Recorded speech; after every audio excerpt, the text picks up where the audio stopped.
Hello, everyone, and welcome back to a much sooner than expected first show of 2026. I'm not going to give you my entire life story here, but some personal plans rapidly changed. Don't worry, nothing is wrong.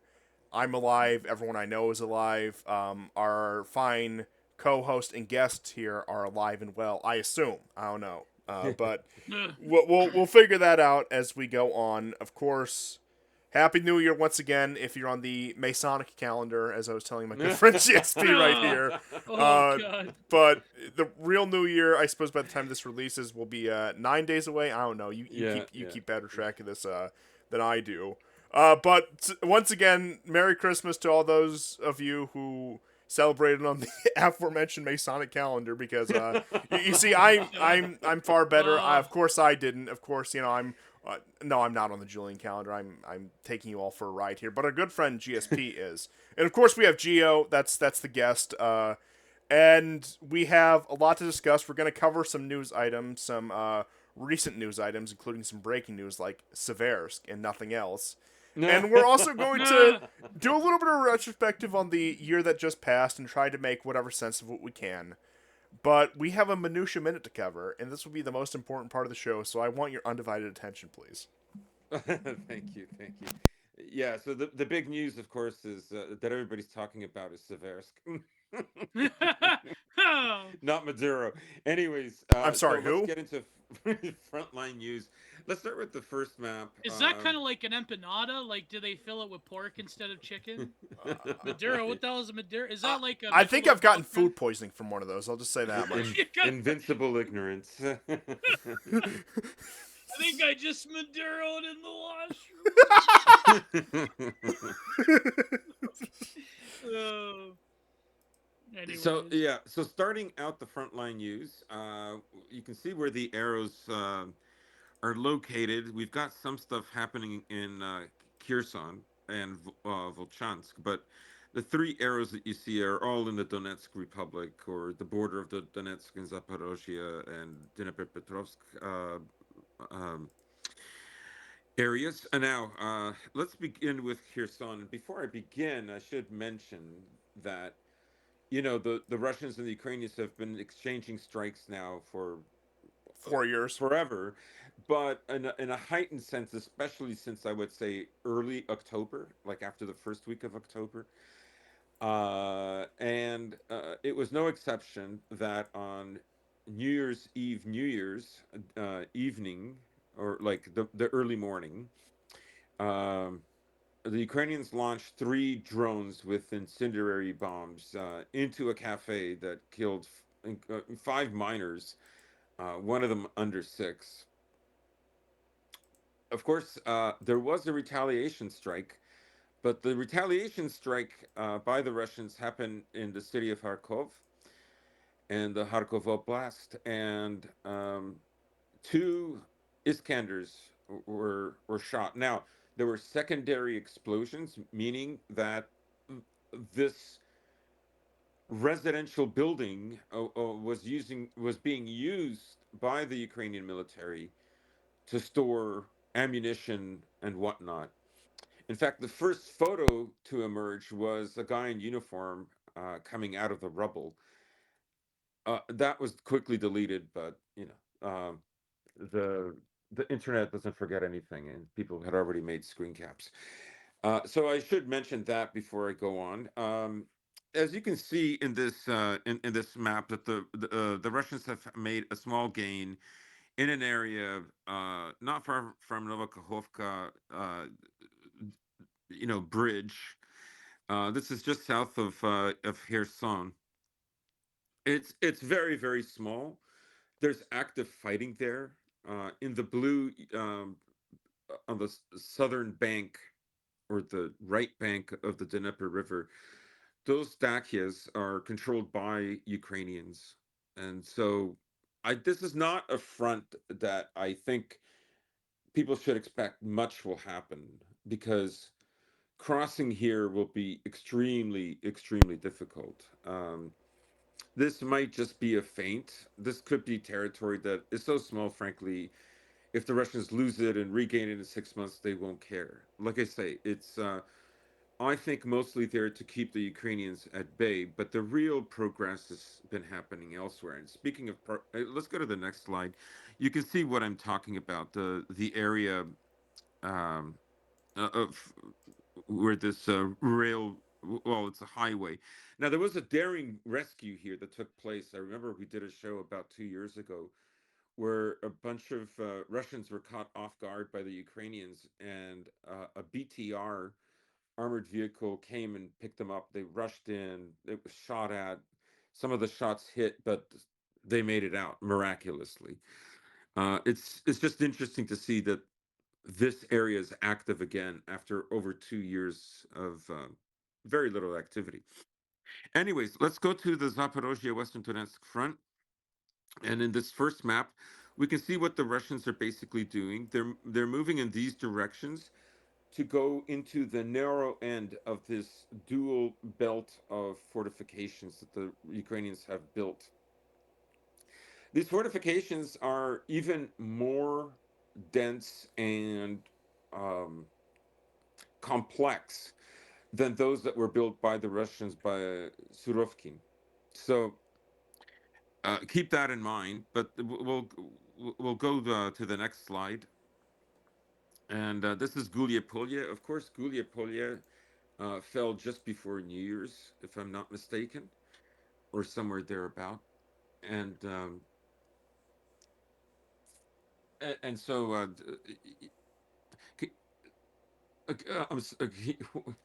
I'm sorry. Is there?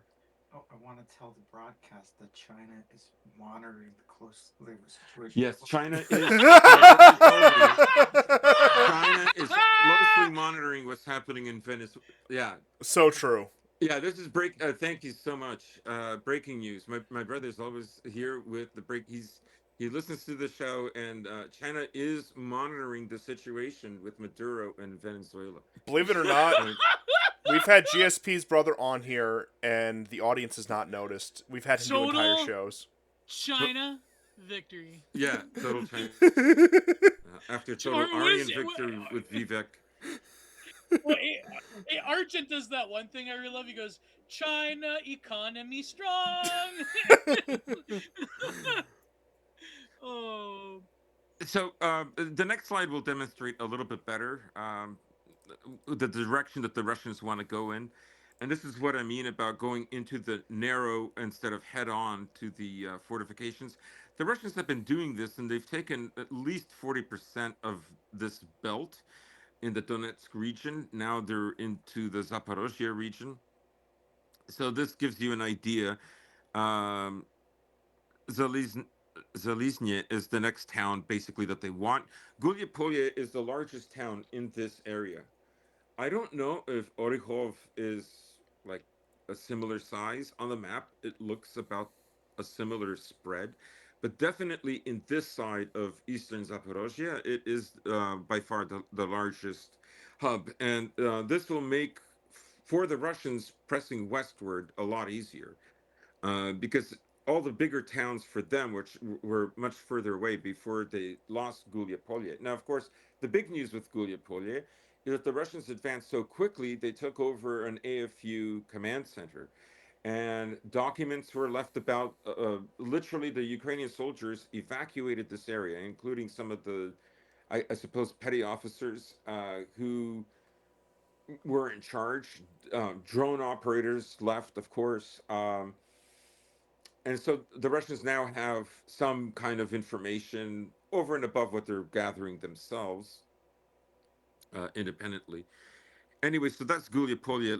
Let's move now to Donetsk, Pokrovsk sector.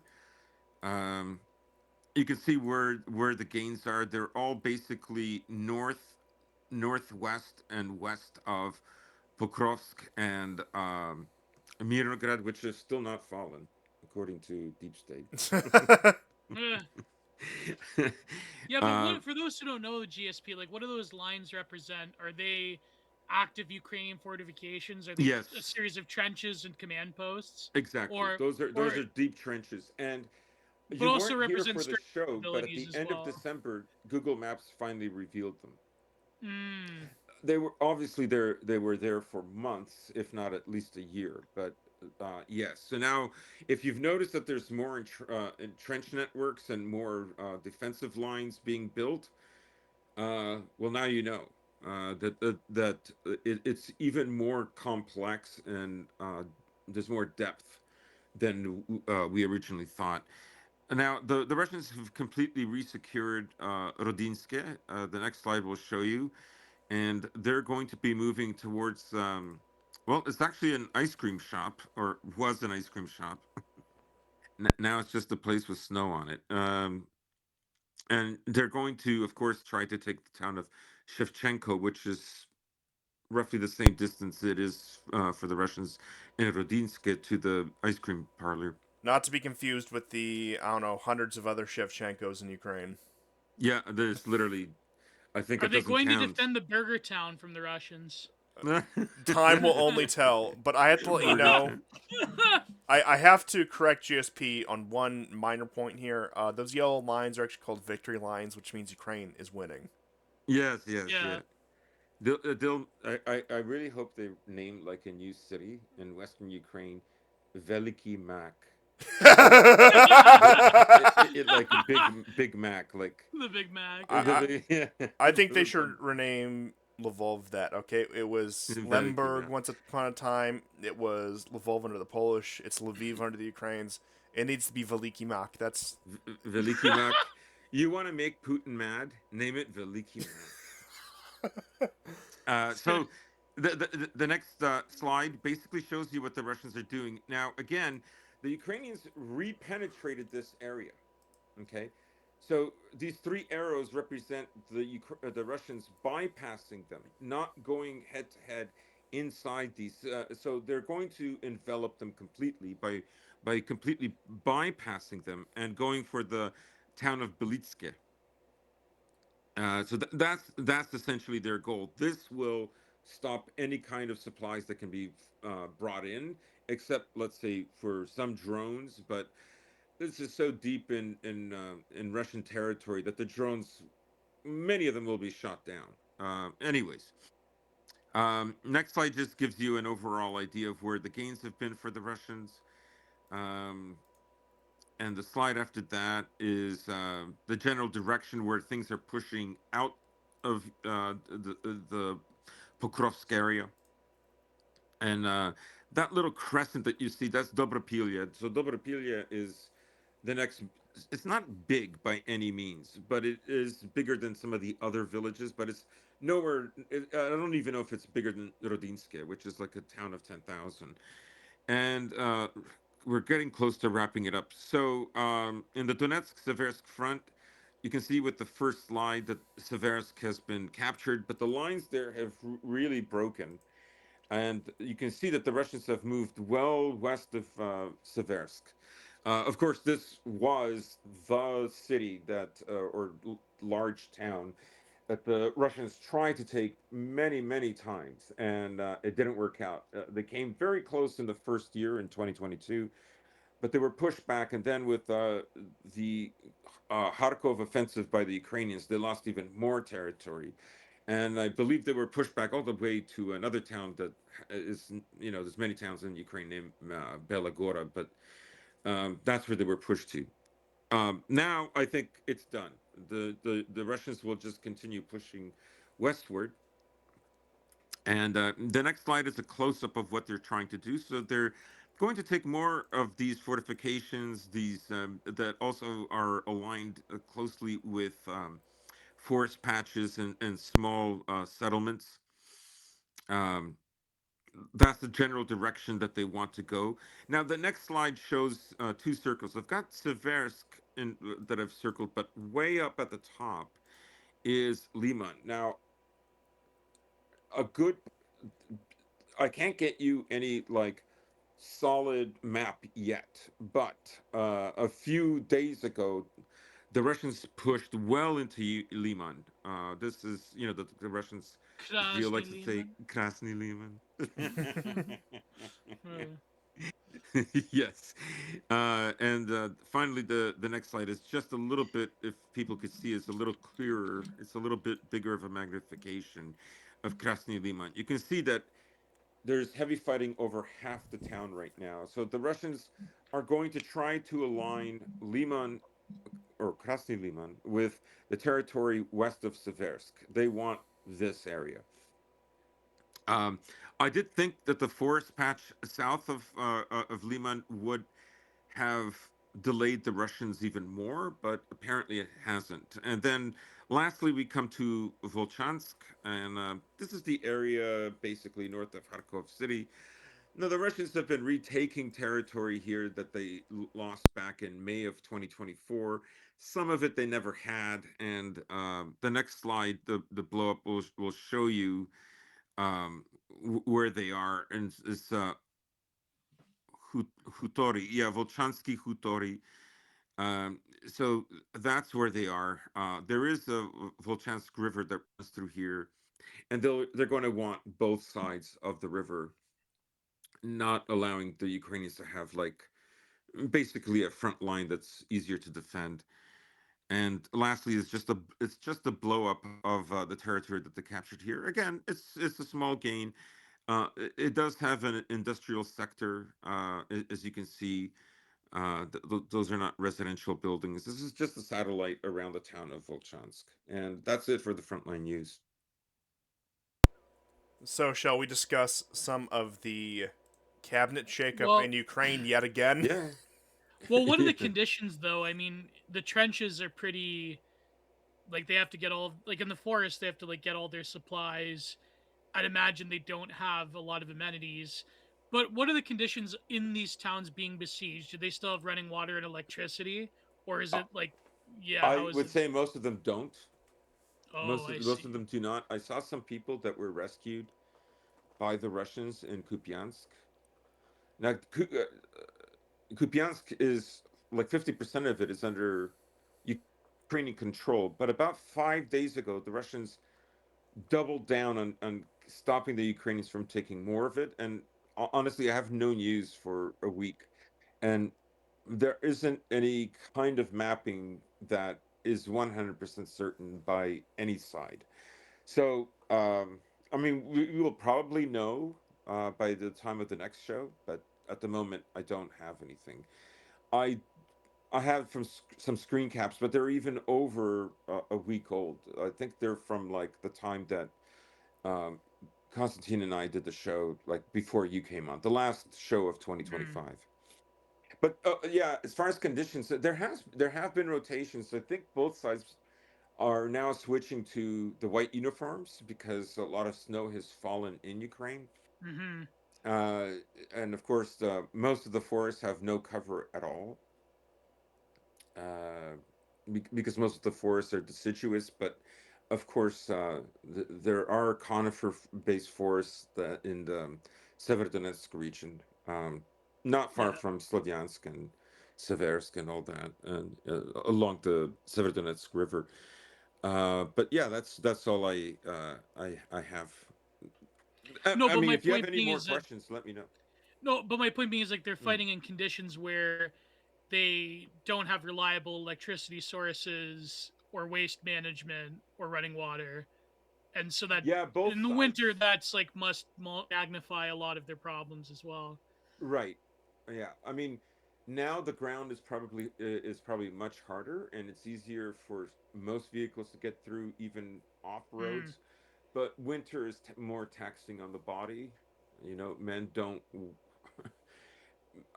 I just think most men would prefer not to fight in this kind of weather, um, oh yeah. because it is so taxing. It is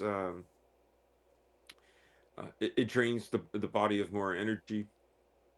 And of course, there's less places to hide. The urban areas are um, probably the best areas to hide now. Like earlier I was talking about Kherson and the Ukrainians that are hiding in the Dakias. So they're all in basements, right?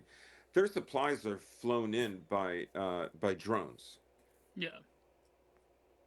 There's no other way. I mean that warfare has completely changed with the Russo-Ukrainian war. No, without a doubt. And um, yeah, I think it'll be an interesting winter to say the least. And I mean, as always, you did a great job, concisely, especially in this case, summing up the situation on the front line. So there's not much commentary I can add there.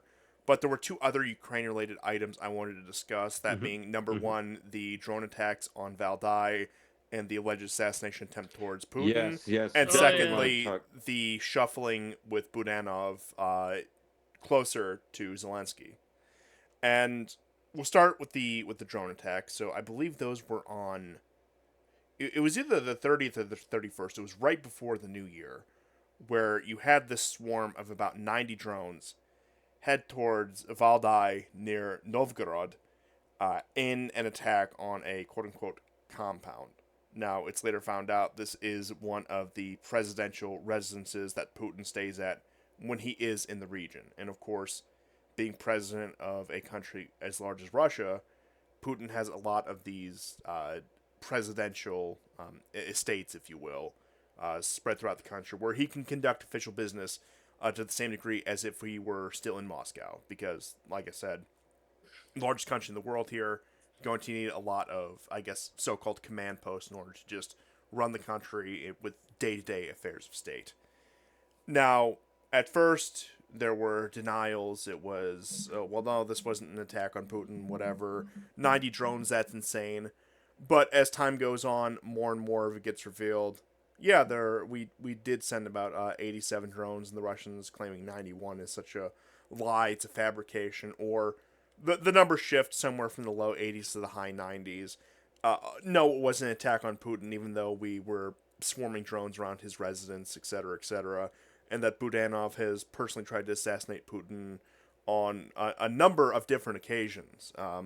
Even less than a week after the Trump assassination attempt, there was a plan that was called off to assassinate Putin in St. Petersburg at one of the naval anniversaries.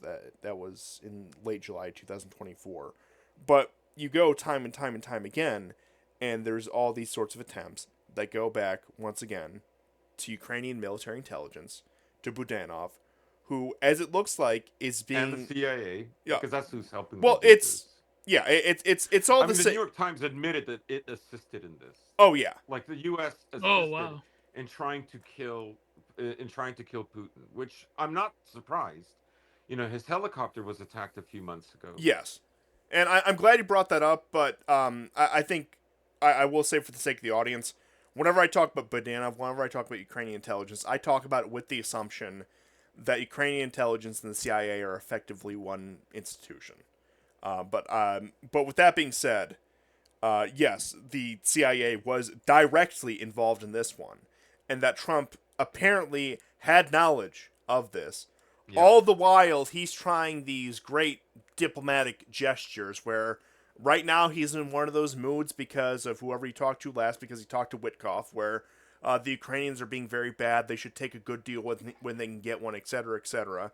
And of course, his opinion will change in 3 weeks when Ratcliffe or Kellogg or any of these other people come to his desk, or the gaggle of European heads of state, quote unquote, come up to him and explain to him why supporting Ukraine is the most paramount issue in the world at the moment.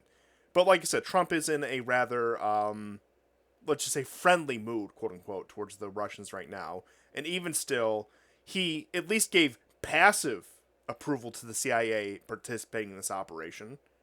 Which you'll notice as we get on, as we get into Venezuelan news, as we review this past year, talk about some of the stuff with Iran, you'll notice a consistent pattern of this duplicitous behavior by not only Donald Trump, but the entire American state apparatus of quote unquote good faith negotiations while they plan the most extensive attacks they can against you, or against your country, or against whatever assets you have.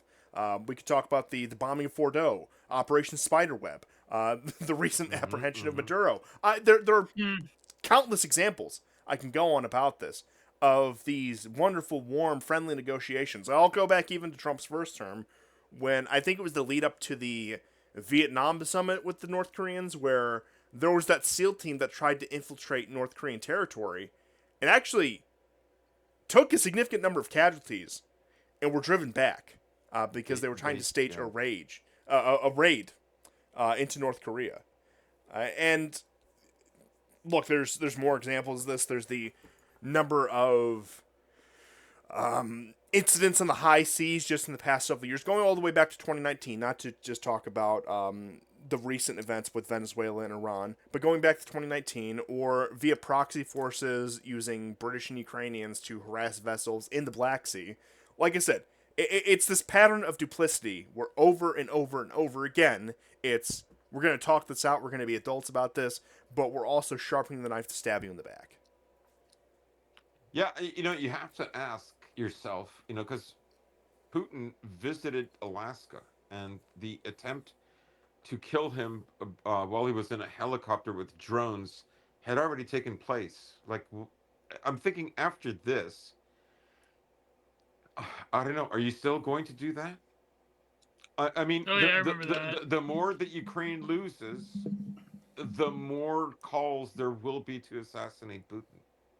Because with the West, they think like, if I just kill the leader, it will all change. Like in Apocalypse Now. Yeah, exactly. You kill Kurtz, that's it. That's it. It's all over. Yeah. Checkmate, we got the king. It's like, yeah, okay. No more Asian The Heart voodoo of magic Darkness has been cannibalism. Like, yeah. The Heart of Darkness has been stopped. Yeah. So true. If only the commanders at the talk, if they knew what I saw, would they want to still kill him? Maybe they want to kill him even more. That was such a great line. That was truly Yeah. one of the best. No, but anyways, go ahead. I have a bit of a spiel about this, but yeah, go ahead. Yeah, Jason. I mean, at first I thought, like, when this was first reported, I was skeptical how true it was, right? And I had a friend send me stuff, and you know, he seemed to think it was real, and I said, I'm just curious to see what Russia does. I don't care if it's real or not. Like, I don't care if Russia makes it up or not. I don't even care if they exaggerate it. Like, there's already been enough instances that that the U.S. and Ukraine and Britain have done things that warrant a stronger response from Putin. So I'm just more curious to see what Putin does. Now, the strike in Kharkov was extremely successful, but I bet several civilians were killed in the process. One of the AFU commanders that did escape with his life did mention that there were other AFU that didn't. And you can see in the videos that there were secondary explosions. So it was storing an awful lot of ammunition. Like, anyways, I don't want to repeat myself, but so I was curious what the response was going to be. I don't know if there is one yet. Like, I mean, will Russia will just probably ignore it and just keep going. Yeah, they have to. Yeah, like in a way, the reason that the West is doing this is because they want to stop the progress, and they don't have like a conventional way of intervening, so it has to be through some. I've always said this, like some extraordinary means of trying to change the situation. Yes, and that's the damned if you do, damned if you don't position the Russians are in, because constantly they're being set up to take the bait. Yeah. And they don't, because they realize what a massive escalation that would be if, say, Yeah. hypothetically they were to retaliate and strike AFU command centers across Europe. That would be massive escalation. But Like also, that one propaganda video where like the Russians are bombing the Eiffel Tower, they're bombing the Big Oh, Ben. yeah. Remember that one? I remember that. That's Yeah. stupid. But then on the other hand, you don't have any clear response to, say, the Americans and the British and NATO forces directly helping Europeans plan these drone and missile strikes and participate in these drone and missile strikes, which does damage the credibility of the Russians. Now, there's been a lot of made-up red lines where Putin never said that, Lavrov never said that, the MOD never said that. But one red line that actually did come from the Russian state was no long-range missile strikes into Russia from NATO countries, and that was crossed, and there was no. Isn't it curious? I'm sorry to interrupt. Isn't it curious that Trump said, "Thank goodness it didn't give him long-range missiles." Eh? Now, what's funny is he was on the phone with Putin when this happened. Well, he was on the phone with Putin, and he said, "Hold on, I'm going to speak to Zelensky after I finish with you." don't go anywhere. And then that's when the drones were set. How about that? How How Having a about that? Discord call about that? Yeah. Yeah. If I was Like, Putin, again, to use the Apocalypse Now, Heart of Darkness analogy, Putin, if you're listening to this show and Arestovich comes for a visit, don't open the door. Don't open the door. oh, oh Are my you gonna god. call him a grocery boy? I get it, he is, but he's very dangerous. Anyways, oh, I never To thought, collect it, grocery clerks to collect the bill. Yeah, never so thought Aristobulus would do it. yeah. Oh my god. Oh boy. But at a certain point, you have to wonder, and I'm starting to, because I talked to some Russians, both inside Russia, outside Russia, where they were saying in the lead up to this election, like, yeah, I would prefer Biden Kamala because it gets rid of the pretense of diplomacy, and we can just conduct this special military operation, as it were, the way we intended to. But with Trump, it's the waters are going to get muddied. You're going to get people thinking, "Oh, we have a friend." I think Dmitriev is probably the primary example of this, thinking, "Oh, we can have some sort of business relationship. Oh, we can have some sort of cooperation, etc., etc., etc." Where if Blue Team was in power, I'm not saying I want Blue Team in power, but from the Russian perspective, if Blue Team was in power, they could dismiss completely with this charade of so-called negotiations and just continue on the course as it's set. But right now, we have to play this game. It looks like the Russians, Putin, Lavrov, the guys in the Kremlin right now, are more than willing to tiptoe around this issue. And what it looks well, like right, they have sent data and pieces from the drones that implicate American involvement. So the Russians are telling the Americans, "We know you were behind this, yes, right? We're going to tell our people that we know that you tried to do this." It's not unlikely. I mean, they said that you know those two little drones that flew over and landed on the on the Kremlin roof. Like, I mean, they were very small and no one cares. But that was just a foreshadowing of the escalation that would follow. oh, of course. Yeah.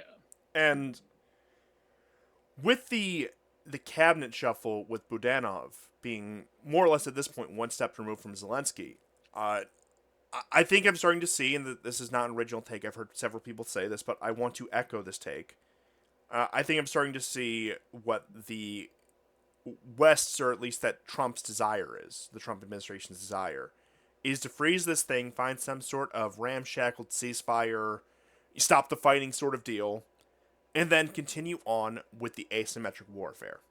And that's the reason why they're moving a guy like Budanov so close to Zelensky. Not that he wasn't high up in the system, as it were, but once again, he is their proxy. He is their direct proxy. He's the one who will do this. He's the one who will coordinate these drone attacks and say, I have no idea what you could even be talking about. Of course, we weren't involved in that. That's just pure coincidence that this all just so happened to come out of Kiev, Warsaw, Berlin, and Washington. No idea what that's about. Again, you know the routine. Yeah, And yeah. The Ukraine denied involvement, but then the New York Times said, "Yeah, I mean, not just Ukraine, but America Mm. was involved." So oh yeah, like I said, it's the same story that we've seen dozens, if not hundreds, of times since the start of this war, and that is the path that they want forward.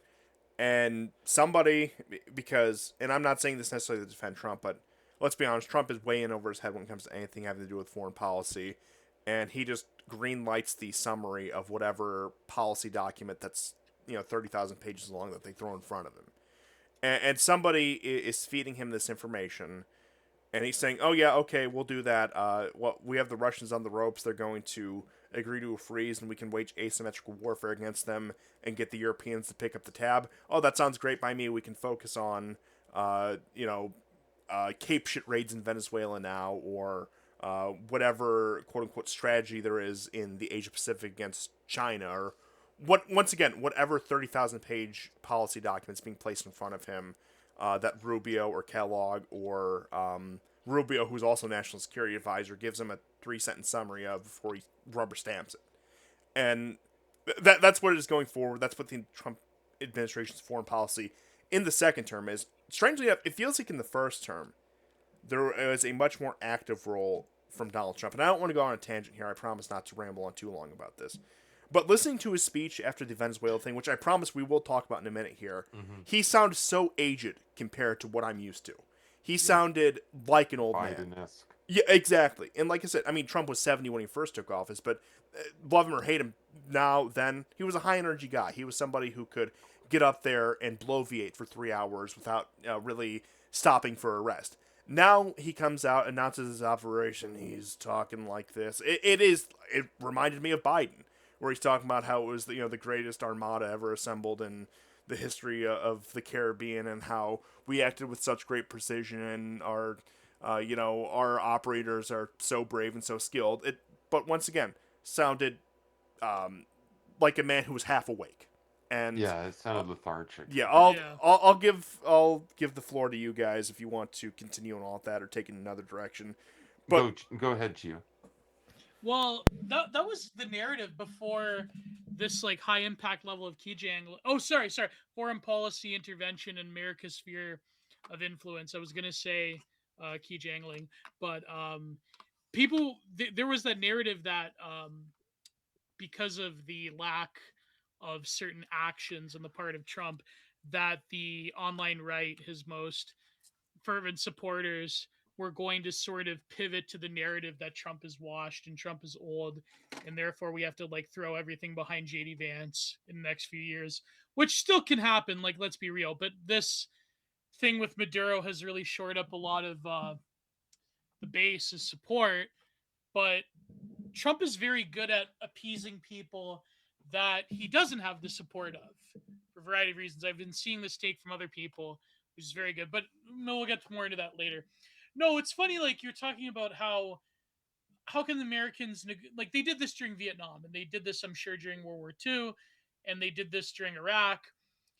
They certainly did this during Somalia, when Muhammad Afar Aidid was going to give up, and then they threw tow missiles into the negotiating party building, and the whole cock up, Black Hawk Down happened. So, and of course, people starved anyways, because then America pulled out, and the whole thing was for nothing. So, and like, I mean, look at Somalia now. But of course, you could just I guess they could just immigrate to Minnesota, and Tim Walz will have them. So anyways, um uh you said something about how they can negotiate with somebody while still trying to assassinate them. I think I know this is like a John Mersheimer take that comes up time and again about how the rest of the world is dealing with 20th century or 19th century post Westphalian politics, and America's dealing with 21st century, Bojardian simulacra politics, Mhm. or postmodern geopolitics. I think that's kind of apt in the sense that a huge managerial state that is approximating to an empire. And a lot of people with the Venezuela thing have been saying, well, finally we're going to get the American empire, and it's not going to be like Iraq. We're actually going to get the oil this time, and it's going to be like Rome instead of this sort of like muddle-headed, like Bush to Obama era notion of like humanitarian As interventionism if global they police. didn't get the oil last time. They just gave it to Israel.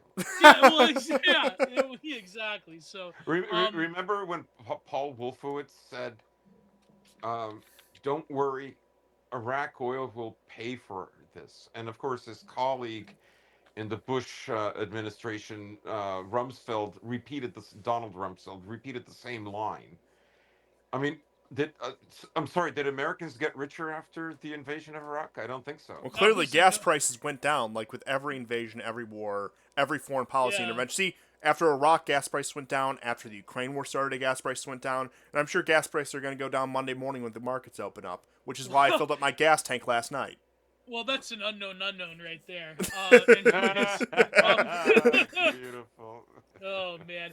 But my point being is that when you look at the history of these type of things, and you talk about what Mearsheimer talked about, this sort of like postmodern 21st century geopolitics that America the American empire operates under, where an empire that is not an empire or wants to be one, and like a lot of people say Trump is trying to be that. So you look at it, how can they assassinate a world leader, or one arm of the octopus can try to assassinate a world leader while negotiating with it? That's sort of like what Mersheimer's talking about. That's sort of like how managerial bureaucracy tends towards abstraction and tends towards a sort of like perspectival nature of what's happening in the now as opposed to what's going on in the background. And you do have this like fragmentary splitting of all these things, meaning that one branch, so someone like Trump can negotiate with Putin and he will be like totally unaware of the fact that the CIA is like giving intelligence to the Ukrainians to try to assassinate Putin. Or maybe he is aware, but he's like, well, that's another branch and I have nothing to do with that. And I'm like here as a basically a sort of a visage, a face representative of power, but all of the body underneath the constituted face is not in sync the way it is with a lot of other world leaders throughout the globe, where it's like if the Chinese or the Russians or whoever, if they have, or even like, well, European countries the same way than as it is America in terms of the EU, but like where other world leaders, they have the ability to command a sort of unified organism of power, whereas America can have this sort of like throw this like postmodern mirror or smoke and mirror or net illusion where it's like, well, this thing is so vast and so big that we have no control over all constituent parts. So forgive me if like one side of the government wants to kill you and here I am trying to negotiate with you. It's not the same thing. And it's the same sort of reality. I forget who said it. People like were talking about this. People that were like not cheerleading for the key jangling. People like was it James Kirkpatrick that said this about how it's when you look at the situation Trump in America is in, why is it so easy to exercise a level of agency and control over annexing a world leader as opposed to getting rid of Somali rapists on the streets of America? Why is that? Why is one thing theoretically it should be easier to control a domestic situation, but it's not? And this has always been Mm. the situation that empires find themselves in, where the sticky thicket and weed, the thickets and weeds of domestic policy and operating within the bodies of power and the organs of governance in the domestic front in a huge empire and bureaucracy is always going to be a million times more difficult to navigate than having direct exercise and control over these geopolitical dalliances. And I think that's really the heart of the issue. And I think that's why you can, but even in geopolitics, there is no unified body. Or maybe I'm just giving too much good faith to actors within the American government.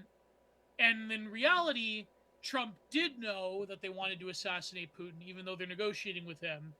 And it's really just a dog and pony show, or it's very similar to what people say, where like they basically use this shock and awe tactic, where they'll send some clown to negotiate with you, and meanwhile it sort of catches you off guard. Like even the Bush administration, they would send all of these clowns, like Gonzalez and Rumsfeld, and they would like go there, and and it's, or they'd send Hillary Clinton during Obama and the Benghazi thing. Like but reality, there's a calculation there, and maybe I'm just giving them too much credence. And the thing is, it's not. It's the way that it's been worked. It's the way it's worked out for a very long time, at least since the Vietnam War, if not before, where you can have unilateral action that basically, under normative quote unquote circumstances between nations, would welch the deal of any negotiation, any good faith exchange. But because it's this global abstracted empire that's not an empire, and it's the sort of images of thought of how you do politics in our century, and they are the global hegemon, and international law is largely a fiction, but it's only a fiction for certain nations, but it's also not a fiction for others. Therefore, they can do these clownish type of actions where you can try to assassinate a leader that you're trying to negotiate with at the same time. It's like that's a very weird funhouse mirror version of reality, but it works when you are the global hegemon. And so, yeah, I mean, but will it work forever? That's always the question. And you look at the course of empires, and you look at how a lot of times, because they cannot assert any control domestically, they look outward and like, well, at least I can build a power block in my hemisphere or in my sphere of influence, even though domestically, a lot of major American cities are not even under the control of the president. Well, maybe in a few years if it's the Democrats come in again, but uh, because despite all the talk of a lot of Republicans talking about rebellion, I remember this during the Tea Party days and the whole like Clive and Bundy thing, the ranch. It's like, why can't we do what Democrats do? We just tell the government to go fuck themselves. Why can't we tell Obama to go fuck himself? A lot of Republicans didn't do that, but Democrats, they do that all the time in these big stronghold cities. So really, when it comes to the nature of raw power, it's like, a lot of this take has been going on recently by people who have been cheering the Venezuela thing, where they said, well, there's no such thing as international law, and there isn't a thing called human rights. And categorically, yeah, that's true in the abstract. That is true. They are fictions, right? Man has duties given by God, not rights. But it's kind of only partially true. Because international law applies to certain people, but it doesn't apply to others. Yeah, exactly. Right? I mean, I'm sorry, I'm getting angry, because if all these take sellers actually read Carl Schmitt, they would know that the exception. Yeah. So when It's the not left, like, so when the yeah, left does this to the right, well, I'm sorry. There's no international law that will save you. Quit yeah, crying. Quit yeah. crying about gun rights and free speech and all. Like, no, okay. Well, that's because Redwoods are very stupid. All they want is the beast and the red pill and the hot takes and the key jangling and the little dark age edit. Nothing in life. No values. No calculation of what I'm supporting and where this will lead to and what are my interests. Sorry. That's just. Yeah. Sorry. Here's here's a tweet. Here's a tweet from a left winger. No. It's I mean, I do think, like, I mean, I would say from 2024 2023 onwards, I knew just how stupid the right wing in America and the West is, and nothing displays it better than this tweet by Sean. Now, I'm not active on Twitter anymore, um, thanks to Musk, but Sean is a lefty here, and his take is better than 90% of the takes from the online right.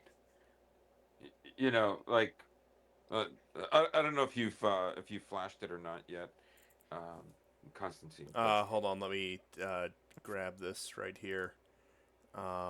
I'll go ahead and get this up in just a second. Also, you know what I like? Why do we still ask if Trump knew or didn't know? Why is that important? I mean, we'd never ask. I know you partly with Biden, answered we that. didn't really care. Yeah. Yeah, like, well, we Biden, never the answer asked, was did self-evident. Putin know that Macron know? Yeah, go ahead. Yeah. But yeah, I have the thing up if you Yeah, have yeah. I any just further comment. I thought it was so interesting that we snatched the president of Venezuela, suffered zero casualties, and took their oil. America is cool as hell. like, this is what, like, I'm sorry, buddy, but like, this your empire belongs to Shapiro, not you. I get it. Like, It's all very fun. It's all yeah, very it's all flashy. very fun. Your people are done. Like, you're never gonna reverse what's going on. And I know this is like, it's it's ideological vacation, right? You can enjoy the looting of other countries, because that makes it feel like you're not becoming a minority in your own country. Like, I mean, Sean even like mentions Zog, like No, depressing but real phenomenon where not when where nihilists in America see no real prospect for improvement around them, so begin to actively root for and vicariously feel powerful through victories of Zog that is immiserating their lives. Yeah, no, that's a lefty saying, by the that's way. a That's like a lefty leftist saying it. saying That's that why I word. say it's Yeah. better than 90. I disavow the use of that word. I disavow the use of that word. I would never say. We're But simply like, talking yeah, about the former Albanian monarch for anyone who's asking. no, yeah, King yeah. Zog, he's But real. You can look him up. I'm not making this up. is that true? Yeah, there was a King Zog in Albania. And that's who we're referring Well, to. We're talking about the historical figure that ruled King Albania of Albania. during World No, War but II. no, but I think like that. What Sean McCarthy is saying there. I mean, I've had mutuals of mine that said that everything Sean McCarthy's ever said was wrong.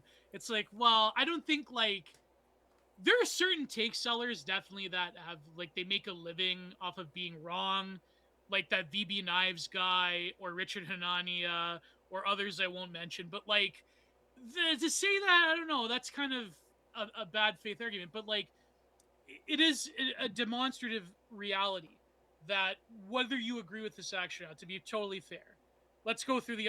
Did I cut you off, GSP? By the way, before I start ranting again, No, no, no. let's go through the arguments. Okay, now America definitely does have a sphere of influence in South America, and they're like, well, the Russians, Yeah, the it's called the Chinese, Dunn Road Doctrine. yeah, the Don Road, yeah. That like we have to prevent the Russians and the Chinese and the Iranians and they were all there and the Chinese were there. Just crawling with Wagner, I'm sure. Yeah. I'm sure Yevgeny Prigozhin was on the beach in Venice. Is Venezuela the beach? I would think. It's not landlocked, is it? No, no, I have no, to look at a no map. it's No. definitely not landlocked, but Well, so there you go. Like, yeah, Yevgeny Prigozhin was on the beach. He's there with Tupac Shakur. So, anyways, um, we have to prevent these other powers. We have to get back to like realpolitik. But the problem is, one administration cannot overturn what Mersheimer was talking about postmodern geopolitics. well, That I do have to say that yeah, the appeal to realpolitik is quite funny considering the fact this is probably the fakest war I've ever seen. Like yeah. like stand down orders, officers bribed or threatened to stand down. Bombing Maduro Chavez's grave. yeah, Maduro just disappeared in the middle of the night. Like I said, this was like the fakest operation in that I can think of. And Yeah. let me tell you, I've been thinking this over. Had anything approximating this happened in the opening phases of Ukraine, if there was any hint that the VDV tried to apprehend Zelensky, NATO would have gotten involved, like outright. Yeah. I've been Absolutely. hearing that take that's what they were trying to do, and a lot of people were saying that's just stupid. No, that would have yeah. triggered like an immediate NATO intervention. Oh, no doubt. Yeah. Oh, yeah. That would have been, this is a gross breach in international law. This is a violation of sovereignty. Russia's crossed every red line. Except Ukraine, when we do it. yeah, Ukraine is effectively part of NATO, so we have to dedicate all our forces there. That would have been just the end of it all. But to be like the impartial analysis of it. So okay, so realpolitik, a return to it. I'm skeptical of that claim, to say the least, because there's a lot of like states in South America that obviously are involved in cartels that America cannot intervene in, or like in the case what was it, Nicaragua recently, where they let the guy go. Yeah. Like it's so okay, and then we look at like Argentina with the libertarian Malay, yeah, so it's not turning out very good. So okay, but then they say, then like the supporters of Trump, they say, well, okay, maybe, but what about the ideological thing? That Maduro was a communist and he was like a narco terrorist. Like it's these categories don't really mean anything in the 21st century. Look, you're scaring me with the Yeah. dead specters of the Cold War. Okay, I'm gonna have trouble sleeping Exactly. tonight. Exactly. And apparently this was done, maybe it's just a coincidence, but it was done on the anniversary of Ronald Reagan taking Noriega in Panama. If Yeah. I can be Apparently. if I can be So autistic about yeah. that, I do have to wonder how much that just has to do with like seasonal climate and like how that plays into So it. my girlfriend said actually when I told her that, she's like, it's probably just a climate thing. Yeah, Yeah. it's like Yeah. I don't know. Yeah. I think if they're willing to bomb Chavez's grave, they're willing to do this in the same night. that. Right. Right. Yes, I completely agree. Yeah. Yeah. But And Noriega, as we know, is a CIA stooge. oh yeah, So Um, Yeah. so okay, so then they say, okay, it's just about bald-faced power and interest about the oil. And there was a very good tweet by Nicholas Sella where he said that, well, yeah, but these oil companies are going to be enriched, not you. And these oil companies also, because what are they going to do? You think like they put the woke away, quote unquote? No, all these oil companies, they still fund all of these NGOs and they fund all these activist groups, and they're controlled by bankers and interests that fund those activist groups anyways in the absence of the U.S. aid thing. oh, speaking So, of NGOs, shall yeah. we switch to that little document I sent you guys earlier? Yeah, yeah. So, I'm not sure because my equipment is boomering out. I don't think I can show it on screen, but I'll leave a link to it. This is a document from the National Endowment for Democracy from September of 2023. And this is a grant of 53 grand that was given to, let's look up, I don't know, what's her name? I know Machado's the last name. Maria Yeah. Corina Machado is who this grant was given to for election awareness in Venezuela. Okay, so Oh, now election it, awareness. now it's funny because Trump pretty much snubbed this woman, so I can appreciate that at the very least. But this is like the roots of this kind of operation, and that took me like 2 minutes of searching on non-Google search engines to find that document right there Oh, from man. September 25th, 2003. Yeah. Now I will say, backtracking to Venezuela, honestly, if the American Empire had the kind of power projection it did, say, even just 40 years ago, if this were a Pinochet type of situation where some military officer just took over the country overnight, although I think there'd be a lot of people opposed, I don't think there'd be that many people talking about it because it would be a one and done operation. And sure, what comes Yeah. after, you can talk about like, oh, the internal situation in Venezuela. But point being is, it wouldn't be a circus, it wouldn't be a spectacle. It would just be a game of power politics in Latin America. Russia and China would realize, okay, our guy's out of power. China more so than Russia for a number of reasons, and that the Americans have their little tin pot dictator there instead of our little tin pot dictator there, and everyone would go about their business as it were and adjust accordingly. But Right. because it was such a, as you would put it, key jangling operation, this is going to be the circus until the next thing happens. And with the way it's looking, it looks like they're going to try to make Iran into the next thing again. And really, in many ways, it is a show of what American hard power is able to do, but at the same time, it's also a show of how much it has declined since the end of the Cold War. Because these operations used to be very clean, they used to be very quiet. Even going back to, say, the apprehension of Noriega, that was a very, I would say, neat affair. And some of that has to do with just the advent of the internet and social media, that these things get covered Yeah. so much more, and the change of the media and cultural landscape. But point being is, even then, 30 odd years ago, I think 36 years ago, it was in 1990, correct me if I'm wrong, it was a very clean one and done operation. There wasn't the antics, there wasn't the showboating. Noriega was just whisked away. He was put in some French jail cell where I think he still is to this day, believe He's it or not. alive? I think he's like 90 something, but last I checked, he was alive. He was like, Wow. and like I said, I think somehow with the way the charges stuck, he got locked up in France of all places. But Well, they all get locked up in France. oh, of course. Yeah. But point being is, it would have been a clean operation had it just been just the run of the mill military coup or just a secret night raid. But no, it's become this whole thing, and a lot of that has to go down to the fact that Trump wants good PR. Look, we projected power in the hemisphere. We got rid of the narco dictator or whatever spin they're going to put on this. Can't you guys be very proud of me while I plot to further involve in Iran if they dare touch the hair on the head of a single protester, which is his latest kvetching that not only him but the State Department and all the usual organs of the state are concerned about now that the situation in Venezuela is seemingly taken care of, even though, as it stands now, the regime built by Chavez is still in place. It's just that Maduro's vice president is in power now. There were people who were against Chavez, and like I've said, Chavez and Maduro. I've said many times, Maduro did a lot to shoot himself in the foot. While sanctions certainly, I would say, multiplied how bad the situation was, a lot of it was due to just incompetence of state organs in Venezuela itself. And like I said, I'm not saying that's the only reason or the entire reason. But point being is, yeah, he certainly didn't have much support at home.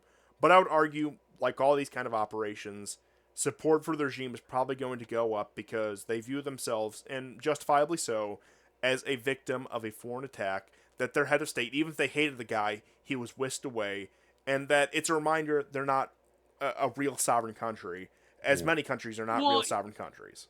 Another thing I wanted to mention, two things. One is that I noticed that the White House is being staffed by a lot of millennials, and I think that a lot of the social media people, they realize that like you can't if you can't get at like domestic leftists in America, you can certainly demonize Maduro as like a communist, and you know, you can't even get rid of like violent communists at home, but you can certainly get rid of Maduro because everybody, like if you're a millennial, okay, you remember like a lot of these like irony leftists, they have this like vision of like Hugo Chavez and Venezuela because of the fucking like Daily Show or like the Oliver Stone documentary. Do you remember that bit where like Chavez goes to the UN and like George Bush is gonna speak after him? He spoke after him. He goes, "I smell sulfur," you know, on the podium with George Bush. So like he became this like darling of international leftism in America that had this particular like anti like globalization, like David Graeber anarchist type of tinge to it, and like the older millennials, they recognize this, and so a lot of these social media people in the Trump White House, they're like, yeah, we're gonna like we can't really address them though. We can't get rid of like you know communists in Portland or whatever, but we can go after their idol and their darling in Venezuela, Maduro. And another thing too about the refugees, I said this about I said this in group chat. I said I can't wait for Scarface 2 to come out, but it's going to be like Venezuelan refugees instead of Cubans. Because people, there was someone in the chat, I'm not going to name his name because, again, I respect him, but like it was a stupid take about, well, you know, America, we're not like Europe, and they're actually going to go back because Maduro's out there, right? I'm like, no, you don't understand. To the average Republican, not to like the fucking right wing poster with like you know the numbers in his name and whatever. To the average Republican, it's the same thing with Cubans in the 80s. They're natural conservatives escaping communism, and so why would the Venezuelans go back? The Republican Party loves them. So the whole thing about like, well, we're kind of exceptional, but we all know that whenever this is Morgoth's law, right? Morgoth's law. Whenever there's a foreign conflict, guaranteed there will be refugees in Western countries, and they'll never be able to go back. Like, because has anyone gone back from Syria? I mean, Assad's gone. Yeah, the great evil Assad is gone. Jelani has brought democracy to Syria. Go to hell home now. But I have to say that it's the same thing. The situation, and I've seen conflicting reports on this, and hopefully by the time this comes out, there'll be clear information. But Kristi Noem was apparently saying that we're still accepting asylum applications from Venezuelans. Yes. And I have to say that compounded all this news profoundly pisses me off, and not just like in a meme way, but it does, where, and I'm not sure to what extent this has happened, but there were musings that the Trump administration was going to pull TPS from Ukrainians in the United States. And I'll be the first to say, those of you who listen to the show should know, I have very little sympathy with the Ukrainian war effort. I think Zelensky is deranged. I think this thing this thing should have never happened in the first place, that Istanbul 2022 should have been accepted. Like I said, all of you listening probably already know that, but just for putting all the qualifiers out there.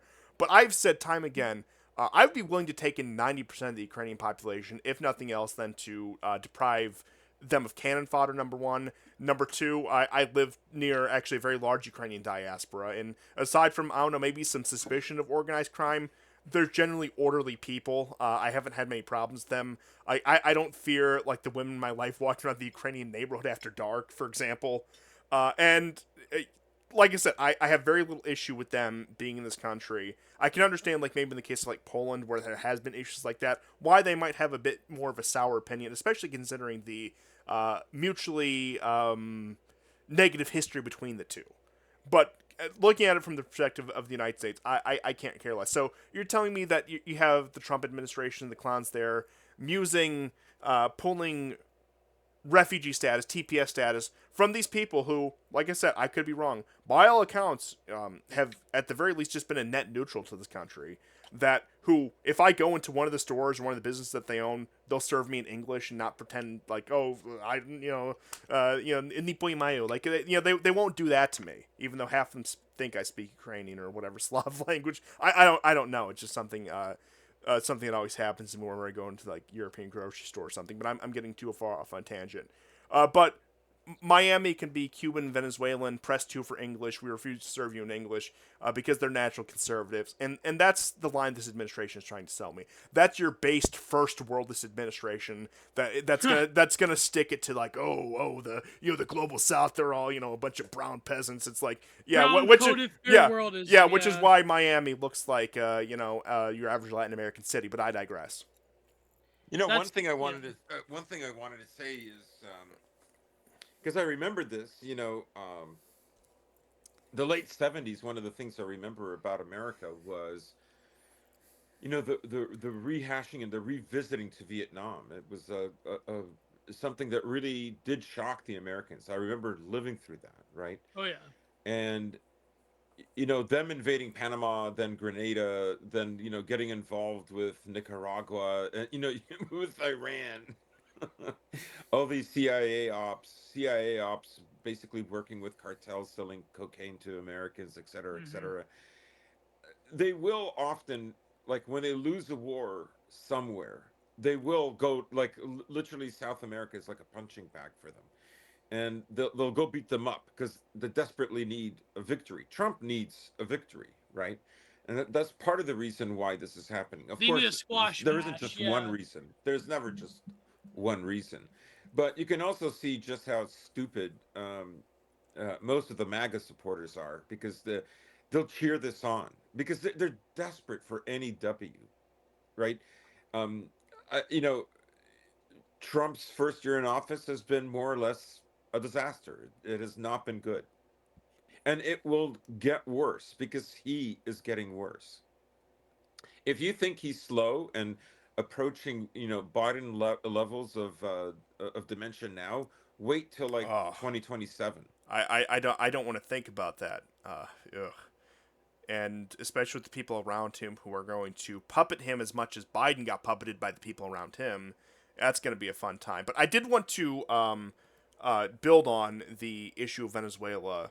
Bring up Marco Rubio. I've seen some people say that this won big. His political faction. Oh yeah. This is his pet project. But going beyond that, how much weight do you think there is to the claim that this is a wider move against Cuba, trying to cut off what's left of their energy supply? Trump is boasting about it just now. He was saying, I heard think supporters saying that's Cuba's done. Oh my God! Finally, I feel so safe now. Cuba's done. Yeah, Castro's only been dead for 10 years, and his brother's been out of power for like 8 years. It's once again, it's chasing these Cold War ghosts because Rubio has this obsessive design, being the son of Cuban exiles, and that informs his entire worldview. We'd be willing to say this, like when Victoria Nuland has a grudge against Ukraine and wants a war in Eastern Europe, we can all recognize the reason there. But when Marco Rubio does it, suddenly we all get collective amnesia about, say, internal ethnic interests. No, but even that's shifting because a lot of take sellers are saying, well, it's also, Russia's also our enemy, and it's like, yeah. Or I've seen some pretty wild takes. There was this one guy, I'm not going to name names, but like, rightfully a lot of people on the right were dunking on this about like, well, how are we going to solve the fertility crisis? Like, there's a lot of women in Venezuela, and if we repatriate them, we're going to use them as surrogates. Did you see that take, Constantine? I think I know the one you're talking about. The most ghoulish, like, inhuman, performative cruelty takes about like we're going to use Venezuelans as breeding farms. We're going to create a lavish paradise in Cuba. We're going to do this. Like it's like we're going to create a resort. We're going to create. Remember what do you call it? GSP? Gazalago. Yeah, Gazalago. Like another. It's all just vibes. Not a lot of these things are going to happen because they can't.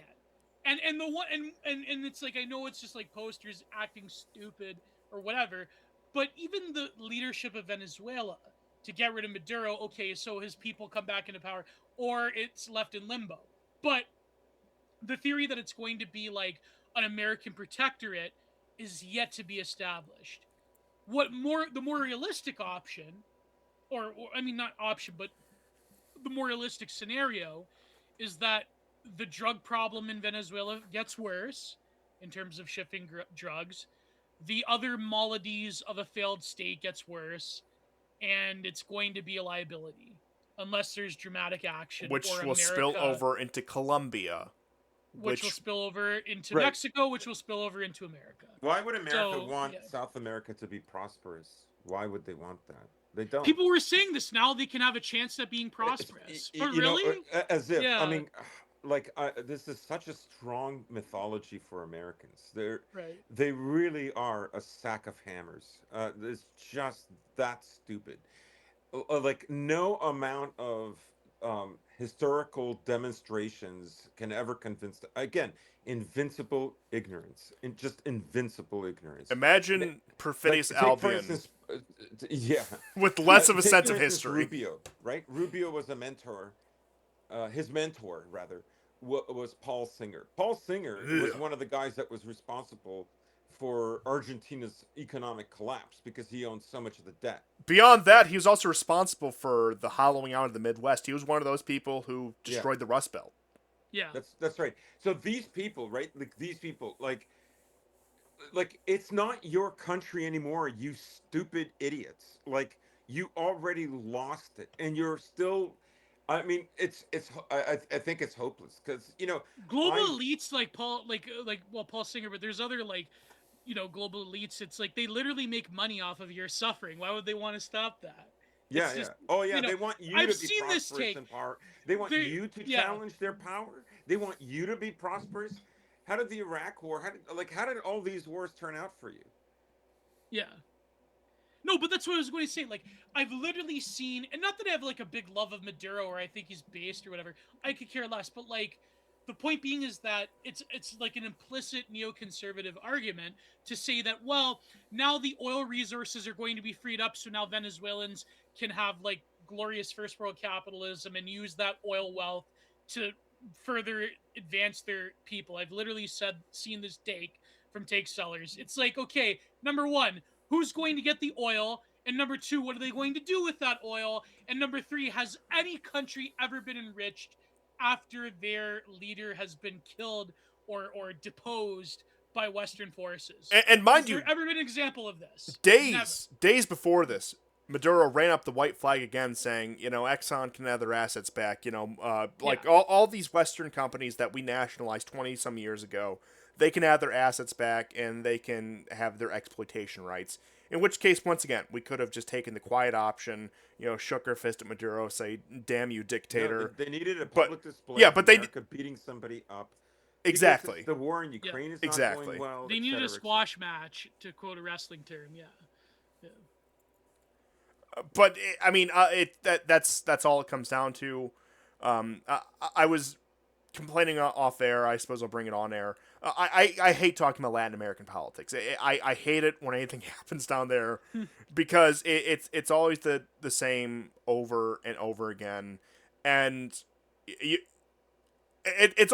seems to be the poison pill because it gets otherwise reasonable people to think like, oh, this is our sphere of influence. Oh, we're doing something in our interest. And like, if you look at it completely abstractly, yeah, sure, that might be true. But if you look at the reality of the situation, it's never to our benefit. It's never in our interests. The empire is at the expense of the nation. Wealth goes abroad. Wealth is not shipped in. And if I'd make a comparison, it's the Ottoman Empire. The core demographic is squeezed dry. So a cacophony of people with, no national roots. People have been completely deracinated. Can rule this empire, climb to some arbitrary summit of wealth and power, while losing everything else in the process. And sure, you can say that's all empires to an extent, but it's this particular model of empire that we have that, like I said, the closest thing I can think of is the Ottoman Empire's comparison, and that's the system we're stuck in right now. And look, there's Very no well said, Constantine. Very there, well there said. Yeah. Yeah. there's no love lost between me and the Turks. But sincerely, the only solution, the only reasonable solution for America is the Ataturk option. And I hate to make that comparison because Yeah. there's so much. I think he was a bastard. He killed millions of people, killed millions of Christians. Don't get me wrong. But in terms of what he did, in terms of transforming the empire into a nation that is self-serving of the core people, that is the only reasonable path forward for America. And it might be too late for that. I think it's yeah, too late. America It's needs like a definitely too Kim Il Sung. late. Yeah. Yeah. I mean, Yeah. take for instance the arguments. They make it seem that Chavez started all of this. Well, it was actually a president before Chavez that was essentially an American puppet, right? He started the nationalizing of oil. Chavez continued it. Now, the Americans, like ExxonMobil, were offered very lucrative deals, over 40% stakes and profits. So it's not like they were told like you can't have any of it, get out. Like it was just basically, let's share it, right?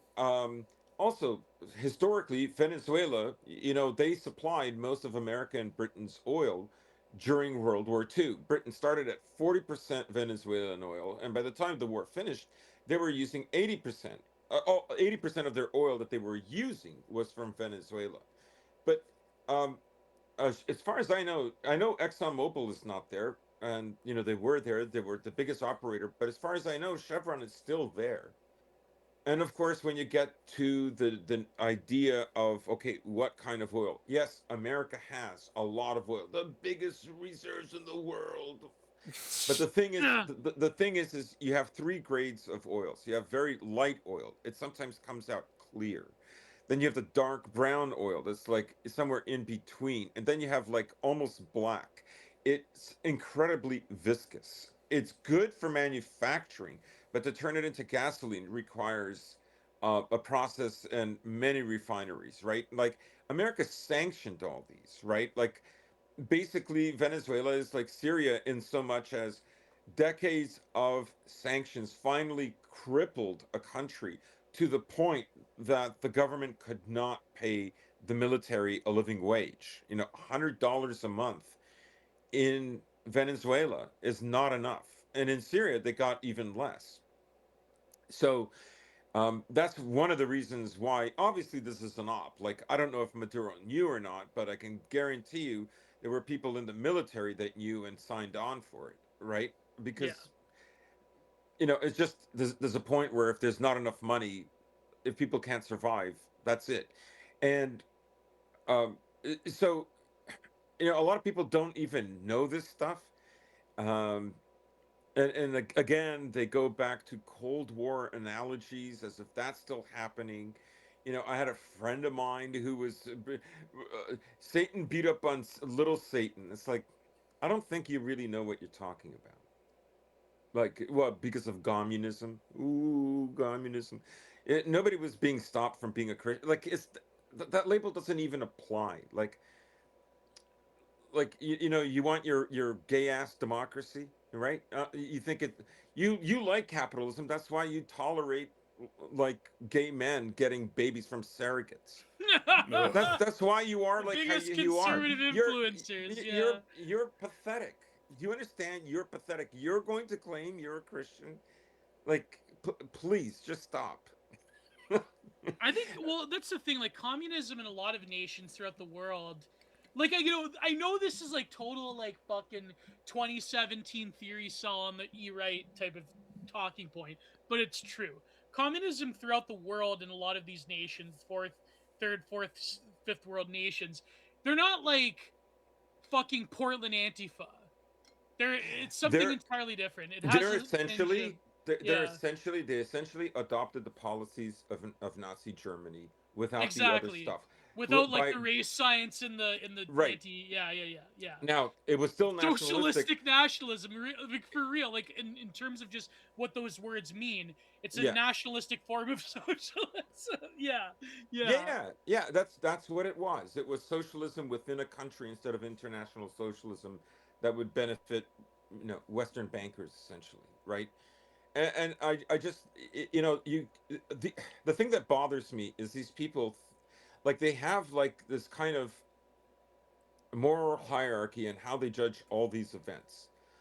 They're not even capable of like good analysis, not even like good historical sleuthing and finding out like what's the historical context to what is happening now. They're not even capable of doing something like that. They just rely on their morals, and then when you demonstrate to them like how like immoral and disgusting the civilization is that we're already living in, like, I have people who think like all these countries in Eastern Europe decided to go in the same path, like as if they're not infiltrated.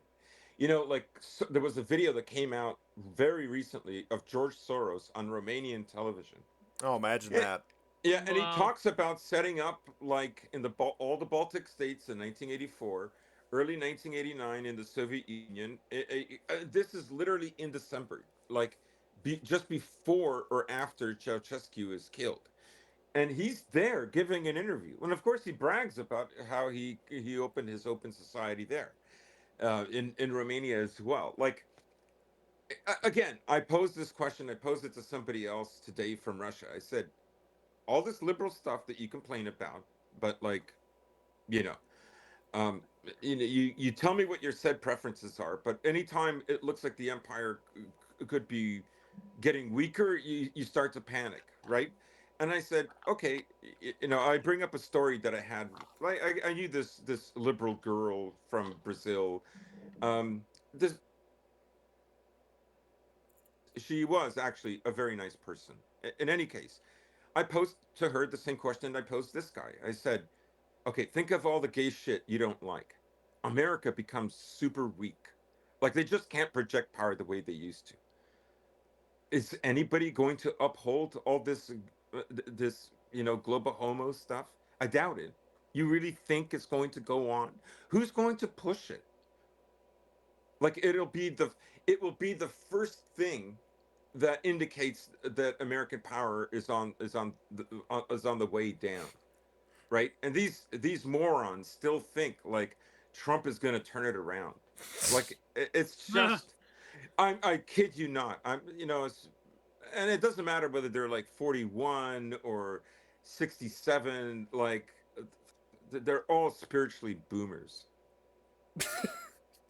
Well, no, it is No, like the boomer truth regime. Like th- there was a tweet. I don't know how true it is.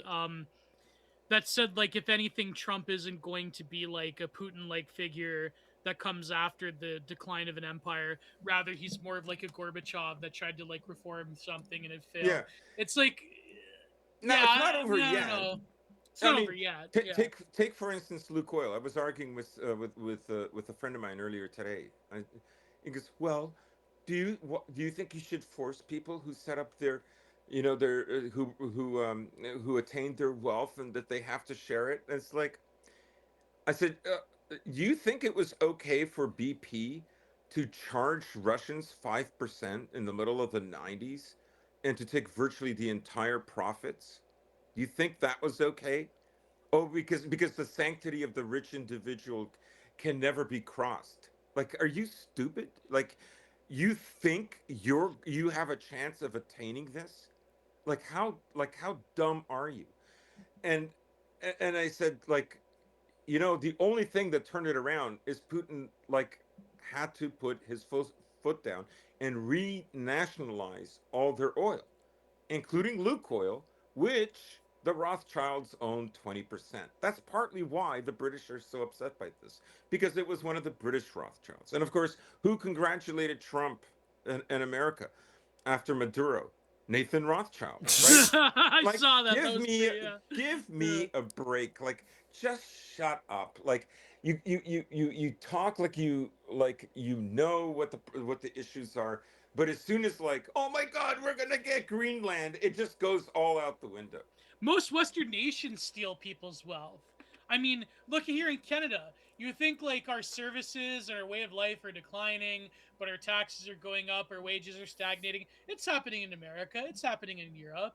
It's like there's no sacredness to this like, capitalist invisible hand and non-intervention libertarian fusionist shit. Well, I That will hasn't say, existed for a long time. I It's just, I've long I just departed from my yeah. libertarian days, but one quote I will always love is from Ron Paul talking about foreign aid, saying that it's taken from the American poor and given to the foreign rich. That's all it is. Yeah, That's all it is. it's So 100% good. true. It's That so was a good. banger. Yeah, when Ron Paul was on back in the day, he was on. Yeah, like I said, Yeah. no matter how far I depart from libertarianism, I will always have a soft spot for Ron Paul because he, like I said, you might not agree with all the conclusions, but dead on with all Well, his here's observations. the thing: like they're talking about like I have to pursue my national interest, but I think about it. I don't want to like alienate Americans who listen to me, but like at the end of the day, like, is this probably going to dick over Canada? Yeah, because of the oil prices. But Not that to was s- a no, foregone conclusion, wasn't it? That's a foregone conclusion, right? That's yeah. No, not to say that like I will grant Americans when they say that the Canadian government stifles their own oil production with absolutely ridiculous like You know where America interprovincial gets trade. the? But Do you still, know, fine, yeah. as of 2024, as of July 2024, guess how much of heavy crude America receives from Canada of all its crude? What contribution does Canada give? Go ahead. Oh, I don't know, what that's is a difficult one. Go ahead. That is a difficult one. 61%. Because the three richest countries of heavy crude are Canada, Venezuela, and Russia. Oh, Mm. interesting. Mm-hmm. Hmm. They're failing in one. One is unthinkable despite the 51st state rhetoric. So I guess the natural conclusion is like go after Venezuela. Right. Yeah. But also, them wanting to destroy Russia is to contain China. Then China wouldn't have access to heavy crude.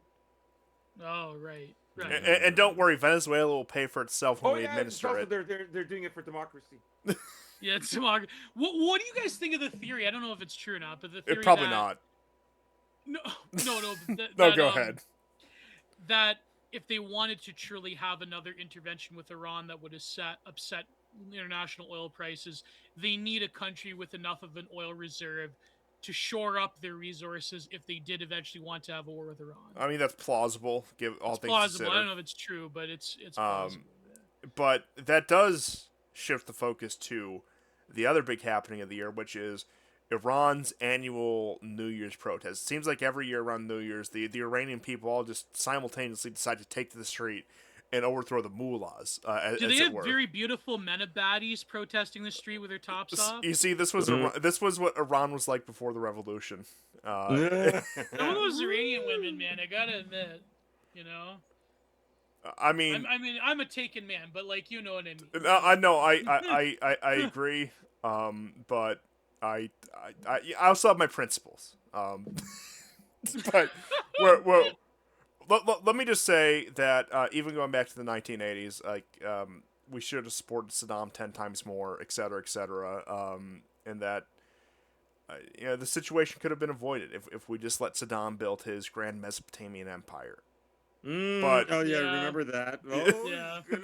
I We mean, just gave him they more. will literally believe anything. Oh no, if he does that, we might not be number one anymore. We just gave him more chemical weapons. What that about would have been. Israel? wait, is what? Never heard of it.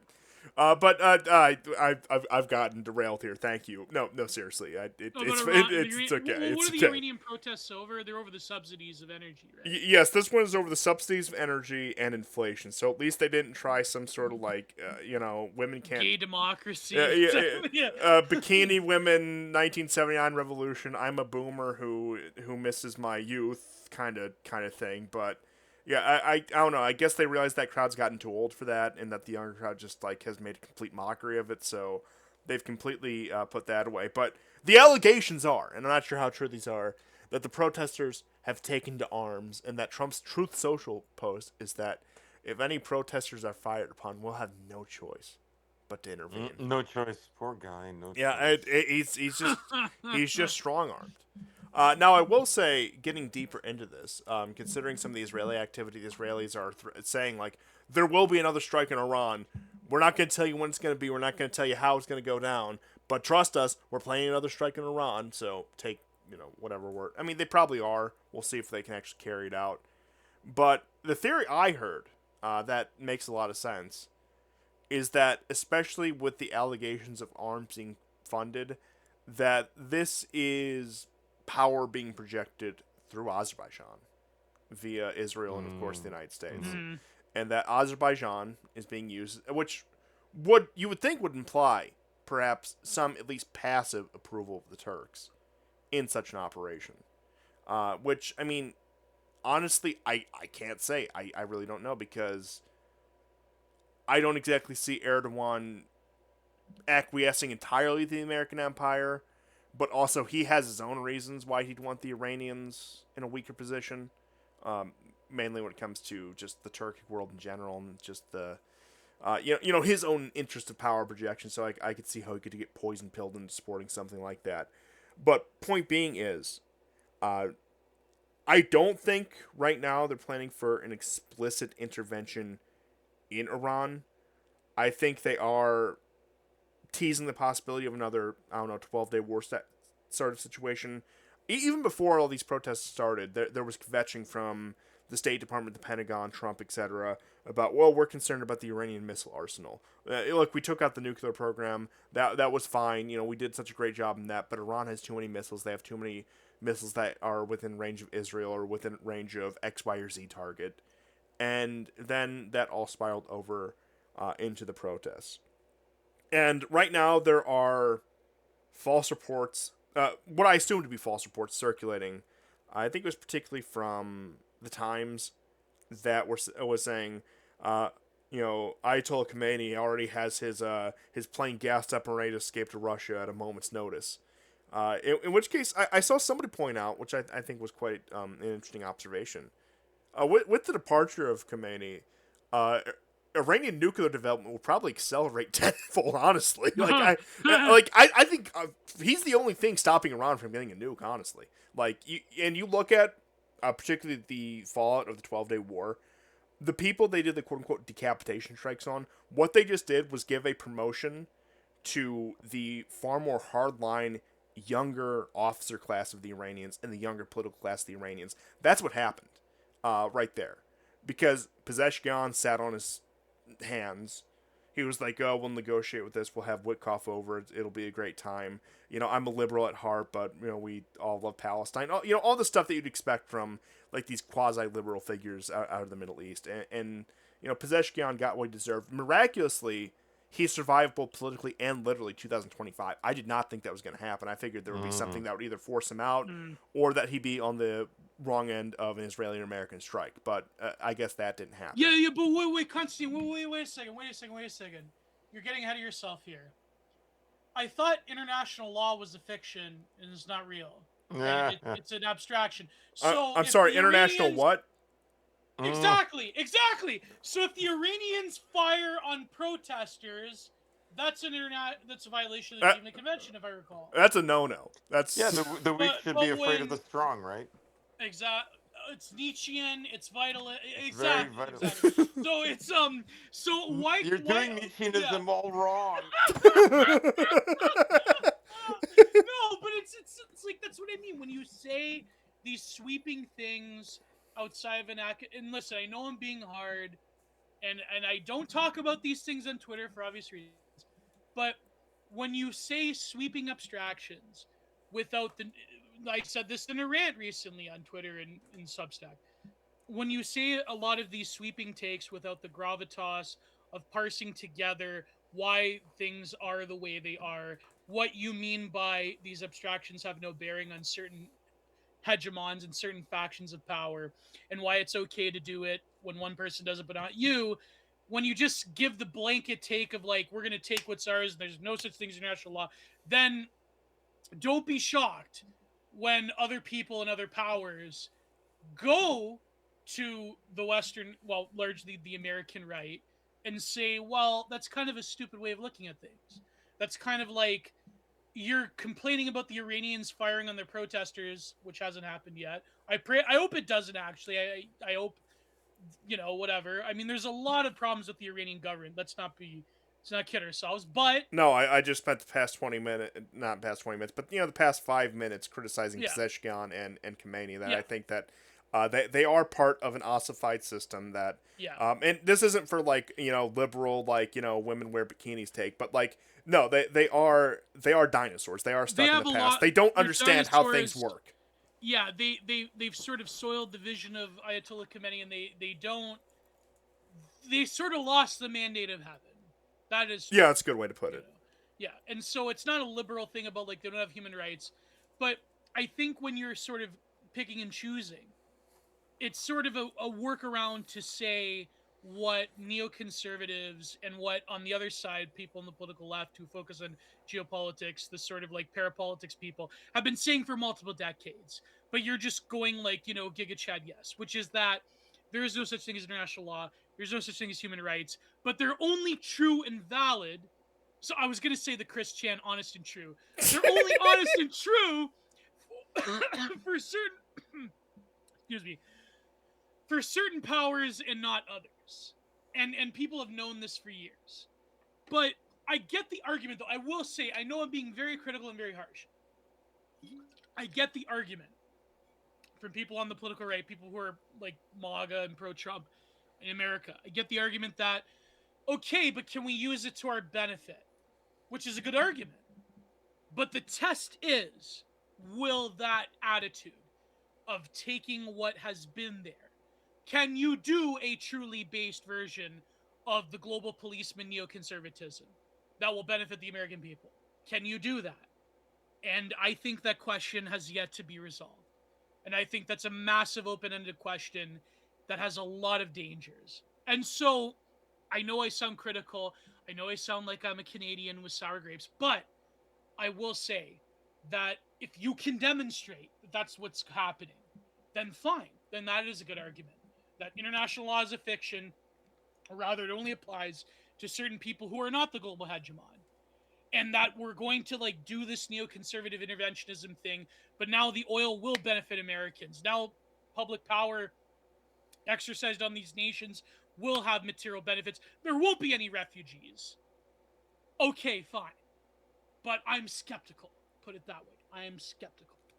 But sorry, I've been reading. No. It's like the onus on them is to prove all of this. In which case, they are undertaking one hell of a task that I do not envy, and that Right. I think I probably know the answer to already, which is no. Now, I will say one thing. For as much as I hate the Canadian government, and I do, a lot of these like fucking conservatard influencer maple MAGA people, as there has been some like fucking stupid rightoids in Britain, that they're like, whoa, man, I wish the Americans would topple our, I wish Trump would topple our government. It's like, fuck, man, come on. Like, it's just, here's the thing about Mark Carney. I'll tell you this right now. Never heard of him.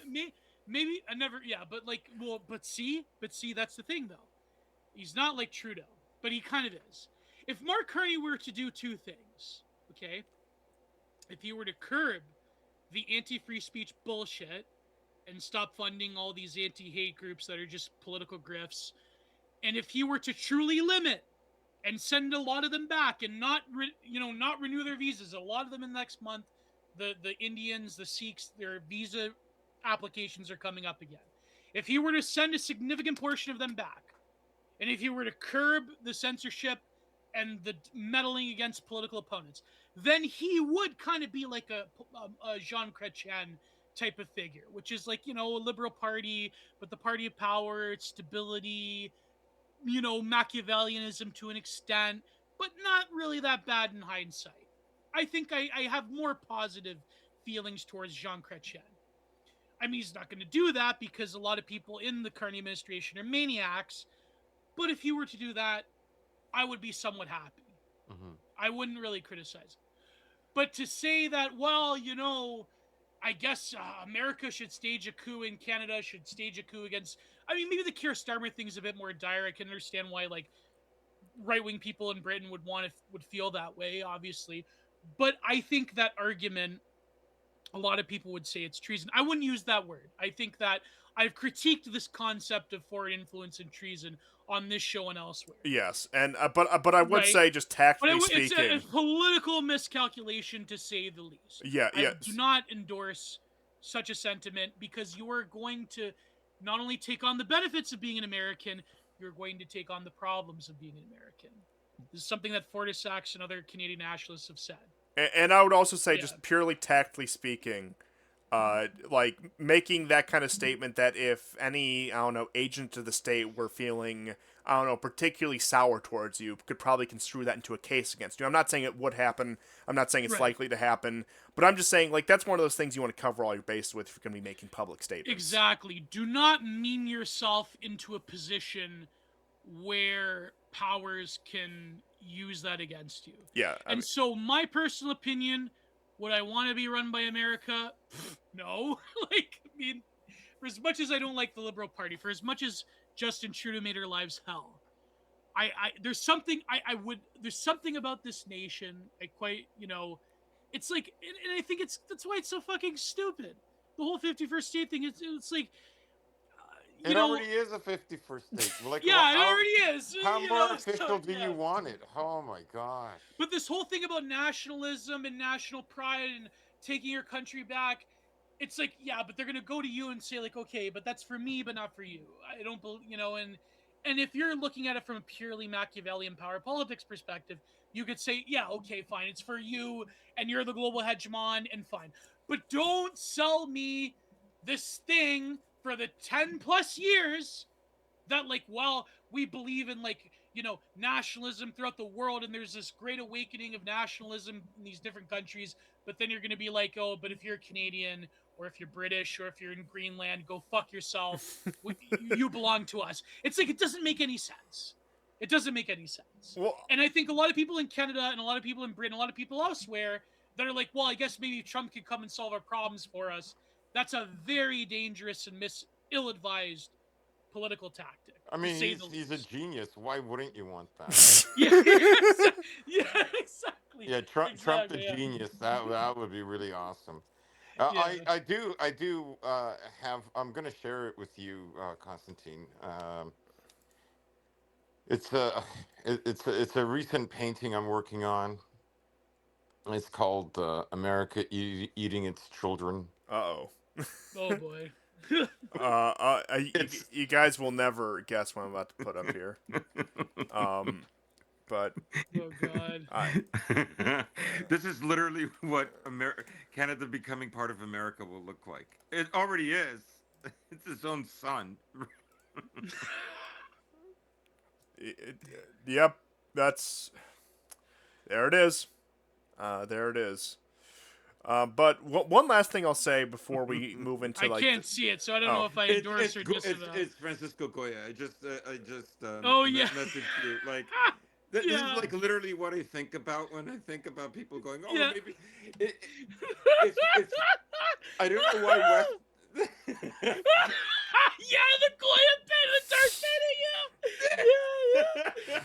Like, oh, we're gonna join it. We already are. Like, we're gonna get cannibalized. We haven't squeezed enough blood out of you. Like, America's in danger. Yeah, there's this mythical benefit for both sides, as if America's not going to take on, what, fucking 40 million more Democrat voters? That's really going to work out for them, It's really going to work out for us, too. Like, it's just fucking stupid. It's just fucking... But I think hate to about say how it, many it's people from the fucking subcontinent who can run a bunch of new convenience stores. That's what I'm thinking about right Yeah. now. Yeah, if you think America's gotten a little bit of, because America's has a vast array of people and resources. They've gotten a little bit of a taste of the H-1B thing from India. Now imagine Canada. Imagine that. Yeah, No, I'd love but to be part America's of. got their own demographic problems as well. So it's like this whole thing about mutual benefit that all these Maple MAGA people, they're like pining for Trump to do us what he did to do to Carney, what he did to fucking Maduro. It's like, it's such a wrong-headed thing. It's I don't even. Why do they Yeah. suppose that Canada is so autonomous? Like, I don't. Yeah. Where did they Yeah. even get this idea? Oh man, yeah. I, It's. Go ahead, Constant. Yeah.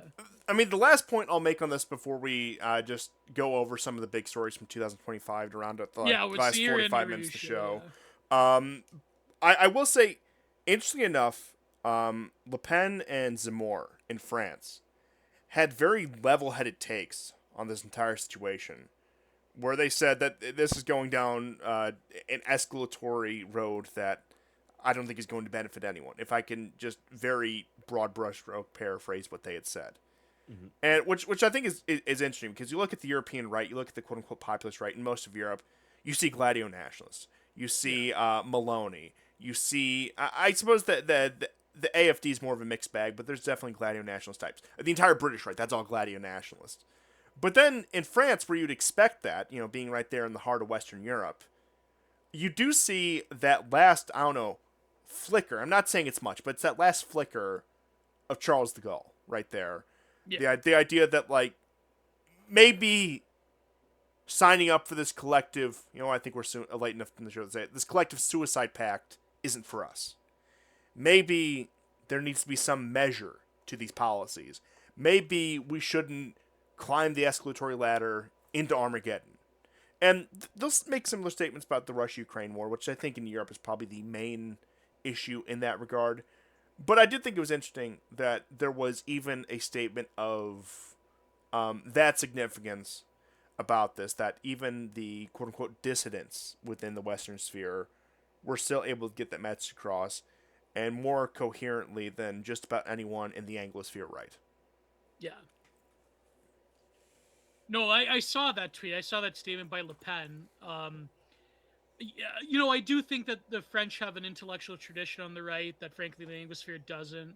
Or rather, the Anglosphere intellectual tradition on the right was co-opted for a long time by the National Review types and by Commentary Magazine and National Review Online, and so I think that a lot of the intellectual work that the Nouveau Droit had done, they still have those vestiges of.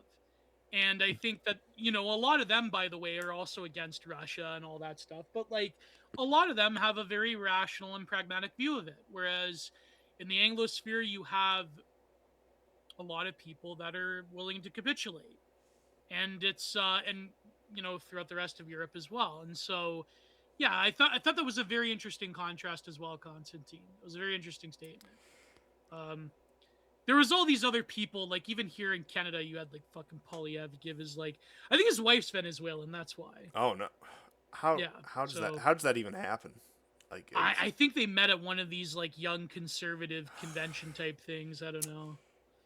She was like one of those like natural conservative anti-communist Venezuelan types. is she like one of those Venezuelans of like 90% European admixture, like an actual I Venezuelan? don't know. Let me look this up. Because you do, and I'm not saying that necessarily means they have a place in my country, or even in Canada in your guys' cases.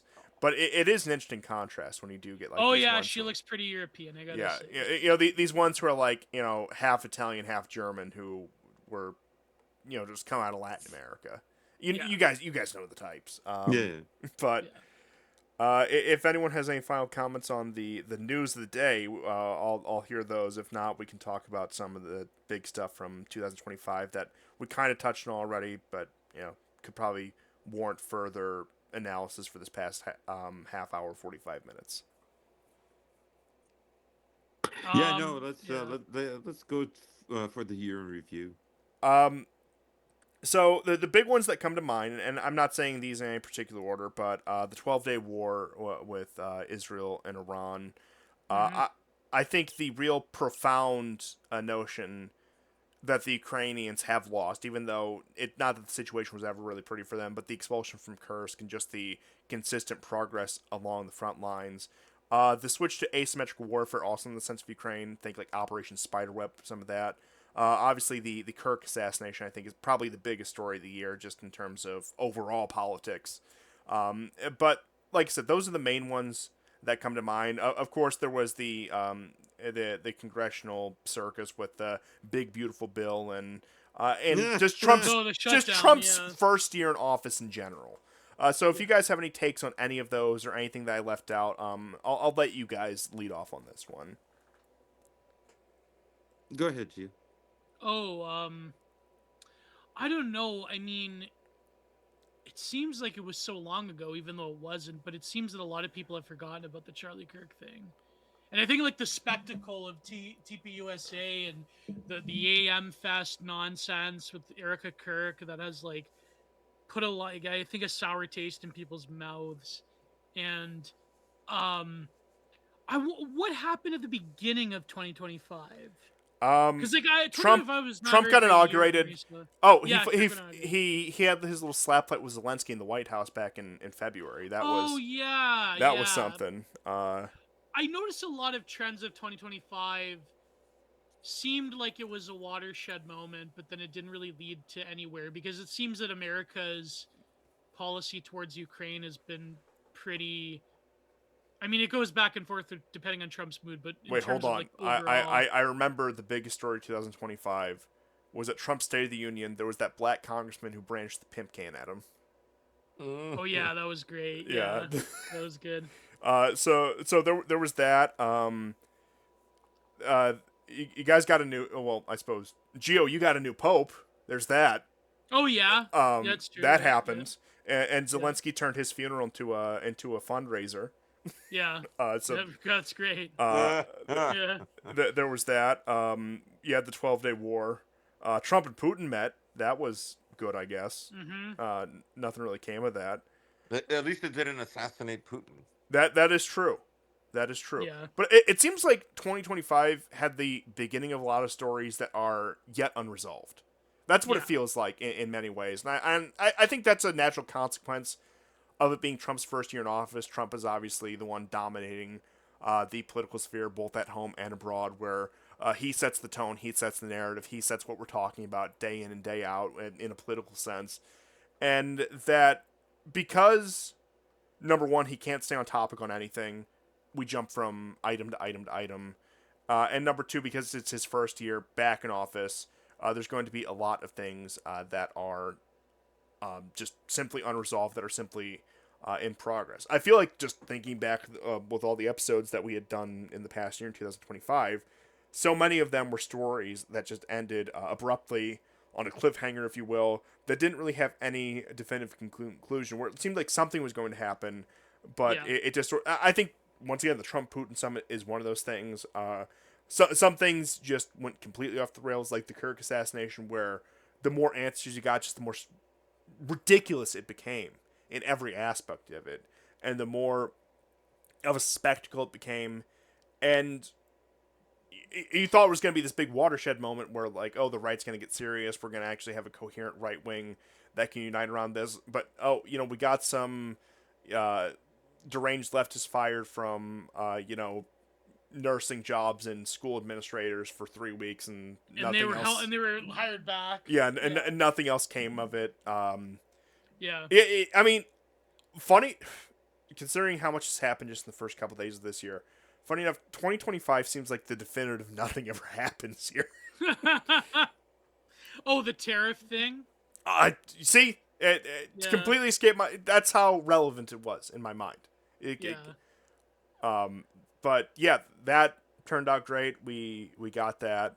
The Trade War Liberation Day. Well, we boy. figured out that Bashar al-Assad is a gamer. That was very important. When was Assad deposed last year? or the year December before? 24. Oh, okay. But that's then why I think it's been we out. found his Steam account in Yeah. fall of 25. That, yeah. So that was important. And who could forget, speaking of which, Jelani's first year in power coincided with Trump's first year back in power as well. And Oh boy. we can say definitively that Jelani has done such wonderful work in Syria, and Yeah. that it continues. Hunting down Christians and Alawites on the streets. Yeah. Yeah, he brought democracy, he brought human rights to Syria, and we can be nothing but thankful to him for that. And then I think a story that's continuing on, like I said, so, just feel free to stop me and pick up on any thread I set down in the first place. But I'm just going through in my mind all the things that happened in 2025. Another one that I think we're seeing continue in 2026, especially with the Bulgarian adoption of the euro, is just the complete shambles Europe's economy is in right now. And that's not anything new. We were talking about that all the way back in 2022 at the start of the Russian-Ukraine war. But, I mean, the fact that France and Britain were considering IMF loans, the so-called reindustrialization policies of Friedrich Merz, that we're going to have a European war machine up and ready to go to fight Russia by 2027, less than a year away now, as we're sitting here recording. But just the complete atrophy of Europe, and like I said, I know this has been an ongoing thing for several years, but that's another one that sticks out to me, where the idea of this as whatever pretense of an independent continental bloc died when, what's his name, Secretary of NATO, the Dutch guy, called Trump daddy. Why can I? Mark Rutte referred to Trump as daddy, talking about how daddy is home at their first meeting. As if things couldn't get more cringe. Yeah. Are we leaving anything out? I like I said, I'm just going through like the year beat by Aren't beat. you forgetting more cringe? Yeah. Hold on, let me dig further. Let me get the deep sea diving gear. I'm sure there's something buried I have forgotten about. But like I said, this was just such a past year of incomplete stories, where it looked like something was going to happen, and then we were just left just hanging. And It was like WCW in 2000. It was like, David Arquette becomes the champion. No, I think like the Kirk thing is interesting because it is funny, like what Sam Hyde said. He's like, you have 2 weeks to do something and he didn't do it. It's like, yeah, you have like a bunch of like stupid conspiracy theories, or you have like a bunch of grifting, and it's like, are you saying Candace Owens lied to me? yeah. No, but that's what I mean. Like, I think like 2025, the American right had a sort of carte blanche in terms of what their ability to do through Trump as a proxy. But I think a lot of people started to realize that it doesn't work that way. Government is more complex, and if anything, the administration's more Trump himself and the administration as a whole is more interested in appeasing people that they haven't won over, rather than their base of support that always will have their back. And I think that attitude towards the base was really like a lot of people, I mean, even people that were like total Trump shills, they had that reality check after nothing came of the Charlie Kirk thing besides doxing a bunch of irony leftists, and they either didn't get fired or they got silently rehired anyways. And getting rid of Charlie Kirk actually did work for the political left, and that went unchallenged in a major way. Mhm. And it's very funny how only a few months ago, or even up till December, a lot of people in America were sort of feeling that on the political right.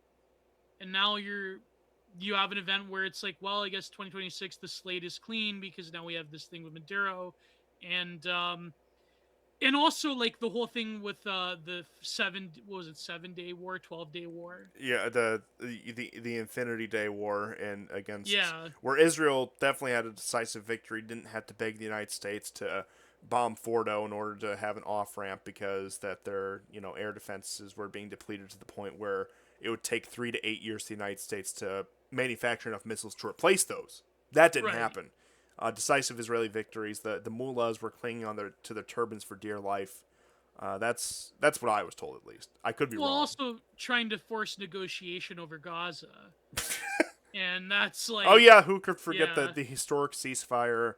Yeah. Trumpalago is going to be Gazalago. Gazalago. is Gazalago, going yeah. to be built right It's there. gonna be amazing. They're going to build a golden calf shaped like Trump, and then they're going to build the third temple, and you're supposed to cheer on while they summon the Antichrist. That's the narrative. Yeah.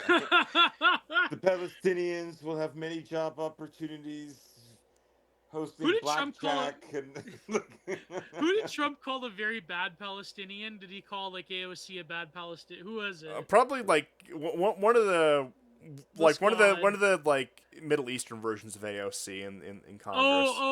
Ilhan Omar. Yeah.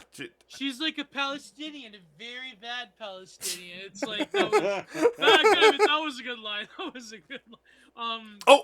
I remembered a story that completely slipped my radar. The 2025 LA riots. Those happened. Oh Yeah, yeah, yeah. those. I mean, some of the shots from there were absolutely hilarious. Remember, remember the. Okay, I'm gonna look for it. Oh, it was just too good. Oh yeah, the ICE raids and the protests in major libtard cities. Yeah. That was another bad. Yeah. We're Portland. We're gonna dress up like I don't know, like furries and protest outside of ICE facilities or whatever Yeah. it was. Oh yeah, then a number of mass shootings also Oh happened. yeah, Yeah. the particularly deranged one in Minnesota, like with the English Cyrillic diary manifesto thing. Yeah. That was bizarre. But actually, in the wake of the Kirk assassination, to plug our own content, if you go back, I think it's like the first episode we did after it, which I think we were a few weeks after that because of scheduling conflicts. I did give a time frame, like going back to early 2024, talking about just the instances of both political and mass violence in the United States and just the general uptick in that. And I think I was bold enough to call that the American Years of Lead, and I do stick by that in terms of how uh, it has gone in this country when it just comes Well, there to. was that ice shooter as well. That was another Oh thing. yeah. He With and a Mazda Nagant. Yeah. didn't he get domed immediately? I can't remember. Yeah. Yeah. There was oh, there was another mass shooting too. That was politically motivated. Yeah. There was a few of them. There was a There few was of them. there was the guy who assassinated the Minnesota state legislator for being not far left enough because it was like Oh, some yeah. moderate Democrat. Yeah. I that totally forgot. Yeah. the Tim Walz Yeah. appointee. Yeah, and then like the guy who looked deranged as he was on the ring camera, and the guy was like, "I'm gonna answer the door anyway because it's Minnesota and we're all a bunch of high trust Scandinavians who don't understand how a breakdown of society works." Yeah, Oh man. but Yeah. I wonder though, like going forward, if that trend of I mean, obviously the trend of political violence continuing is a high probability. well, especially going into the Um. midterms, that this is going to be an Yeah. interesting election cycle, and midterms usually are not interesting election cycles.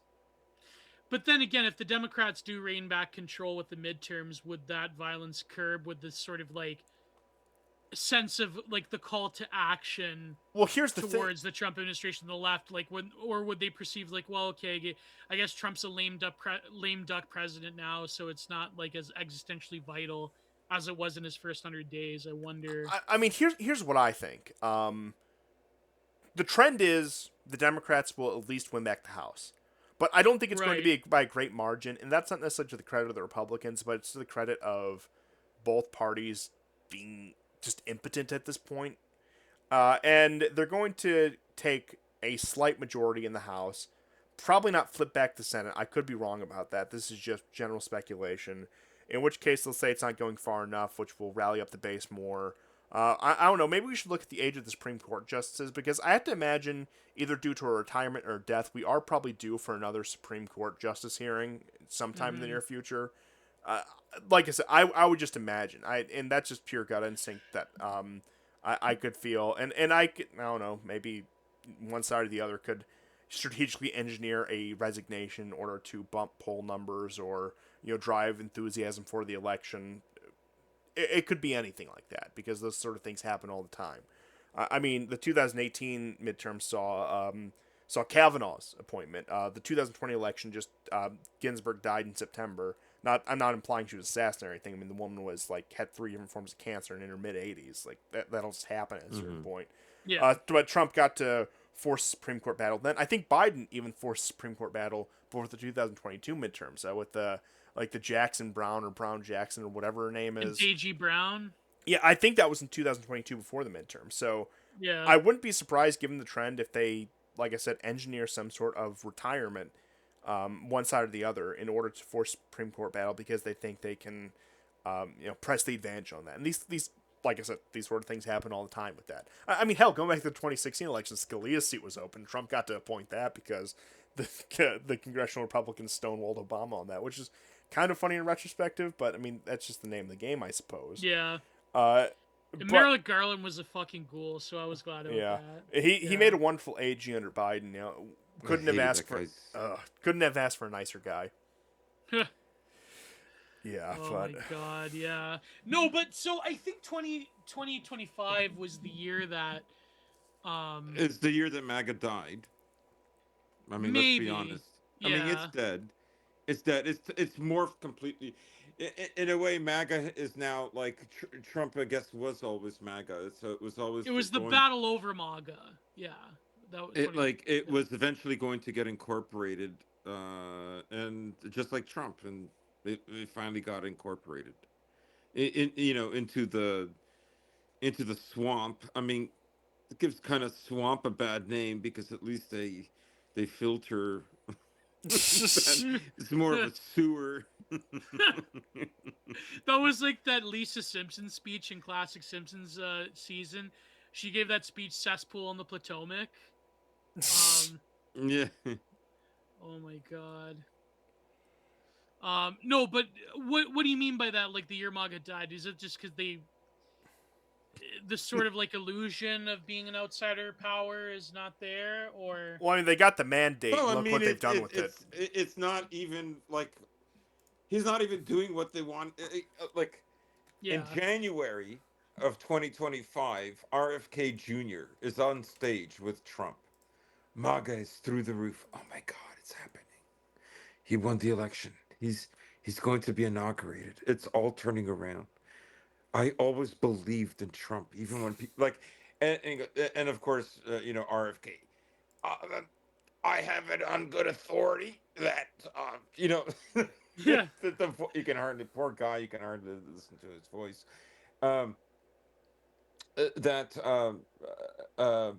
Trump is going to end all these neocon wars. Like, I mean, it's dead, right? Like, it's just another product that belongs to neocons now. It has nothing to do with like that whole post libertarian phase in the last Obama term. Ron, The Tea Party, the yeah. Tea Party, the post Ron Paul era. Like, Trump got elected partly on that.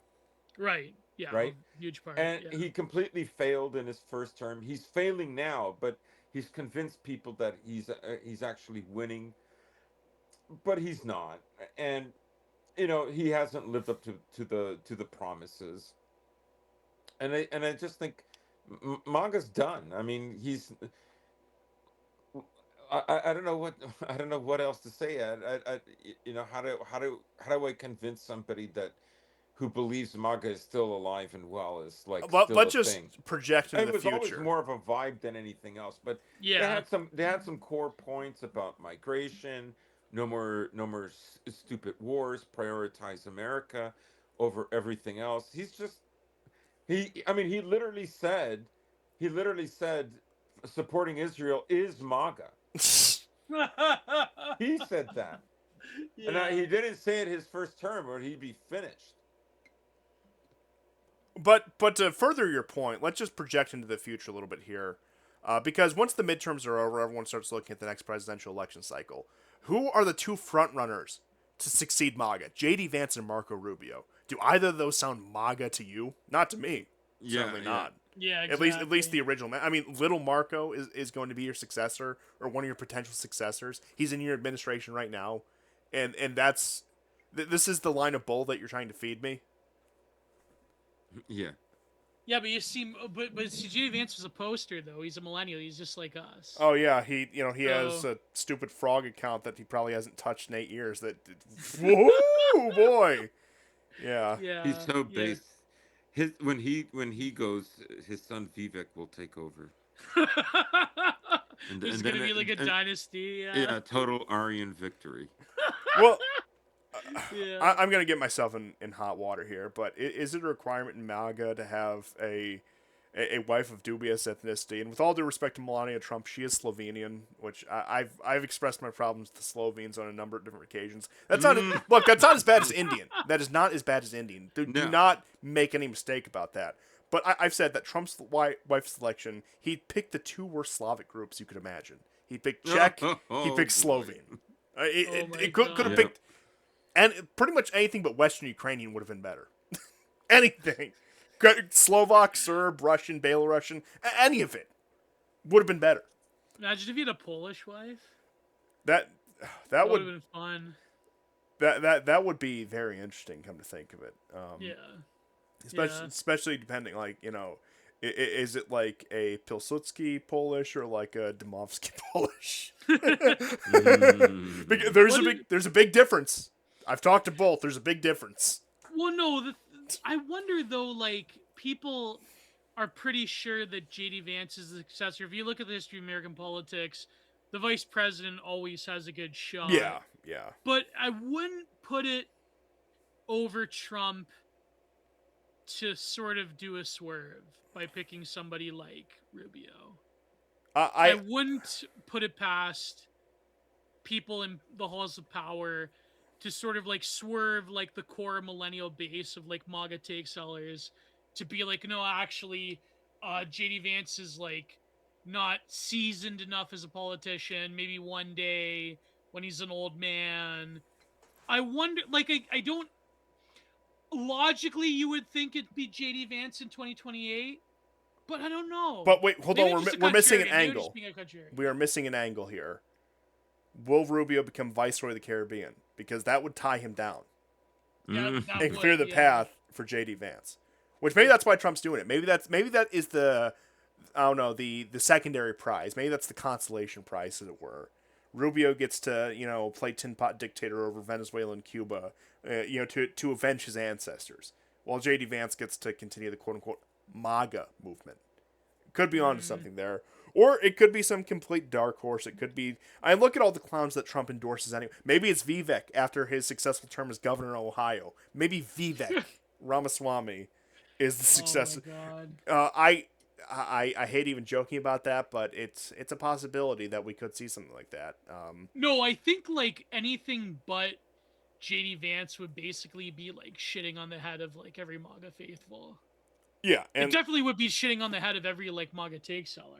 oh, Like absolutely. they really want, like they worship JD Vance. Like they, and so if they were to, if Trump in his like last days were to swerve all of his supporters by supporting anybody but JD Vance, that would be like, holy shit, that would be like a huge loss of confidence. And I I know can't- yeah. I'm probably projecting too far in the future. We're skipping the midterms, going right into 2028. But as it stands now, do you think Vance has the not that it really matters, but just just for the thought experiment of it, do you think Vance has the wherewithal to say take on a Newsom type figure from the left? No. No, Neither do I. No. he might talk a good game. He definitely is smart enough, but I think He's not persuasive. He's not not persuasive. in the Yeah, he's same not way a that killer. Rubio in his fantasies might think. And that, I mean, it's important that these guys think that they'll be president someday, but Rubio is not really any more likable than Hillary Clinton. Oh, absolutely not. No. You know, and you know, he'll be like the governor of Venezuela. And I mean, Trump did call him Bubbles or something because apparently he was seen in a gay club, and there was a I don't know, it has to deal with some, hot tub and whatever. But I don't know. I don't know. I mean, you listen to him talk. I don't know how sincere he is. He's one of these stupid Zio evangelicals. Like, I mean, only in America, right? Yeah. Yeah. No, he'll become like El Jefe of like the Southern Hemisphere. No, JD Vance, he doesn't seem like he has that killer instinct. that someone to the left would. Yes, and If they do also pick Newsom. considering that we look at his political origin, the whole hillbilly elegy thing, he built himself on a very folksy image, and Right. and while there was the transition, like like MAGA millennial poster type, like at the end of the day, because his breakout was the folksy country boy, that's not going to cut it. People, No, he can't. people are no. over Clinton, people are over Bush, and that's both the routine that they pulled. Yeah. And ironically enough, because of the Trump era, that is the exact reason. If I'm speculating so far in the future, that I do not think he can win. And then Rubio, to call back to 2016 memes, is a robot. He can regurgitate lines. He can Yeah. read a script. Newsom, I despise the guy, but he's a competent politician. He's somebody who can swindle a nation. Yeah. And as it looks like right now, there's nobody waiting in the MAGA wings who can swindle a nation, which is really what you need to do to win an election. To quote Birdo from the Timeline Earth podcast, Newsom looks like a guy who, snuffs out hookers in the middle of the night. Like he's got that killer eyes. Oh, Not to say wait, he's great, not to say he would win, but yeah. I got it. I He- got he- it. And it's because we had his tweet up. Hegseth. He's deranged enough to take on a Newsom. Oh yeah, definitely. That's 100%. the only combination that works. Yeah, but Newsom's smarter than Hegseth. No, That's the problem. that's a given. And this is not an endorsement of Pete Hegseth. I do not like the guy. But I think the only person who can match him pound for pound and being like at least that perception of deranged is probably Hegseth. Oh yeah, definitely. Yeah. Yeah. Oh my god. 2028 is gonna suck. Ugh. Yeah. I mean, it's like I Well, 'cause know both 2.5. parties really have nobody. Who do they really have? They uh, don't like all their younger leaders are either insane or incompetent on both sides. Maybe Abuela AOC will come out of the woodwork, and Will she be old enough to run for president? I think she's old enough now. It's let me look this up. Hold on, She's like what, 35, 38? because 35 is the minimum, and I think that Right. she will. If she's not 35 now, she will be 35 by 2028. So according to Brave Search, which is loading right now, AOC. Why do I have to do a CAPTCHA for a simple search? Because I have my VPN on. That's why. And no, I'm not getting paid for a sponsorship. I wish. She is 36 years old. Well, there you go. She can run right As now. as of tomorrow she will turn 36. Yeah. So, or actually the day this airs, she'll be 36, which means she will be well eligible to run. So that might be the option. They might try to longhouse the nation with a Blayla AOC. Oh, they're not going to do that. They would. No, that no, would they be an won't. Instant loss. They won't, but yeah. it's fine to think about. And it's probably the Yeah. one thing they could do to hand victory to a JD Vance or to a Marco Rubio. I don't know. They'll probably stick her somewhere strategically when they can finally push her on the nation. But I mean, look, things can happen. People can come out of the woodwork. But Newsom is the heir apparent. But you know who my heart lies with for the Democratic nomination? Who? Do tell. Joseph Robinette Biden Jr. Oh. Whoa! He was robbed of his second term, okay? Justice for Biden. Oh Oh my god. So what do you think 2026 is? What's going to happen? You think? So Nobody can really tell. like I said, midterms I expect, marginal Democratic victory, nothing impressive, definitely not blue wave. But historical trends suggest they will at least take the House back by a decent margin. If we believe the Peruvian shaman who predicted the fall of Maduro in 2026, Trump will contract a major illness and Ukraine will lose this year. That's according to the Peruvian shaman, not myself. But in all seriousness, This show has everything. it does have everything. Okay, I'm a good showrunner. I don't like to The self-aggrandize that Peruvian much, shaman. but I'm a good showrunner. But in terms of Russia Ukraine, it really just depends on how many more bodies are willing to stand in the gap for Ukraine. It depends on just morale of the society, because they can scrape. It seems like they can scrape up the money so long as the men are willing to stand in the breach in order to stop the quote unquote Russian hordes, as it were. But I do expect a significant break in morale in Ukraine. And I'm not just saying that out of any personal biases, but But you look at the on-the-ground footage out of places like Odessa, one of Ukraine's largest cities, and even places of Western Ukraine, where the TCC is just reviled. Look, the people, they might have all the anti-Russian sentiments in the world, but at the end of the day, they're tired of seeing their countrymen, their relatives, come back in body bags. I mean, Yeah. if you want something at least that twisted my stomach, you can find these threads on Twitter. You can find them anywhere. Threads of Ukrainian military cemetery since 2022. It creates. It's I, insane. I'm not Yeah. very easily moved, but it creates a like pit in my stomach every time I see it. It's Yeah. like, I mean, I would have to believe at this point that Ukrainian casualties are pushing 1 million if those, just judging on that footage alone, and that the Ukrainian war effort will not be able to sustain itself.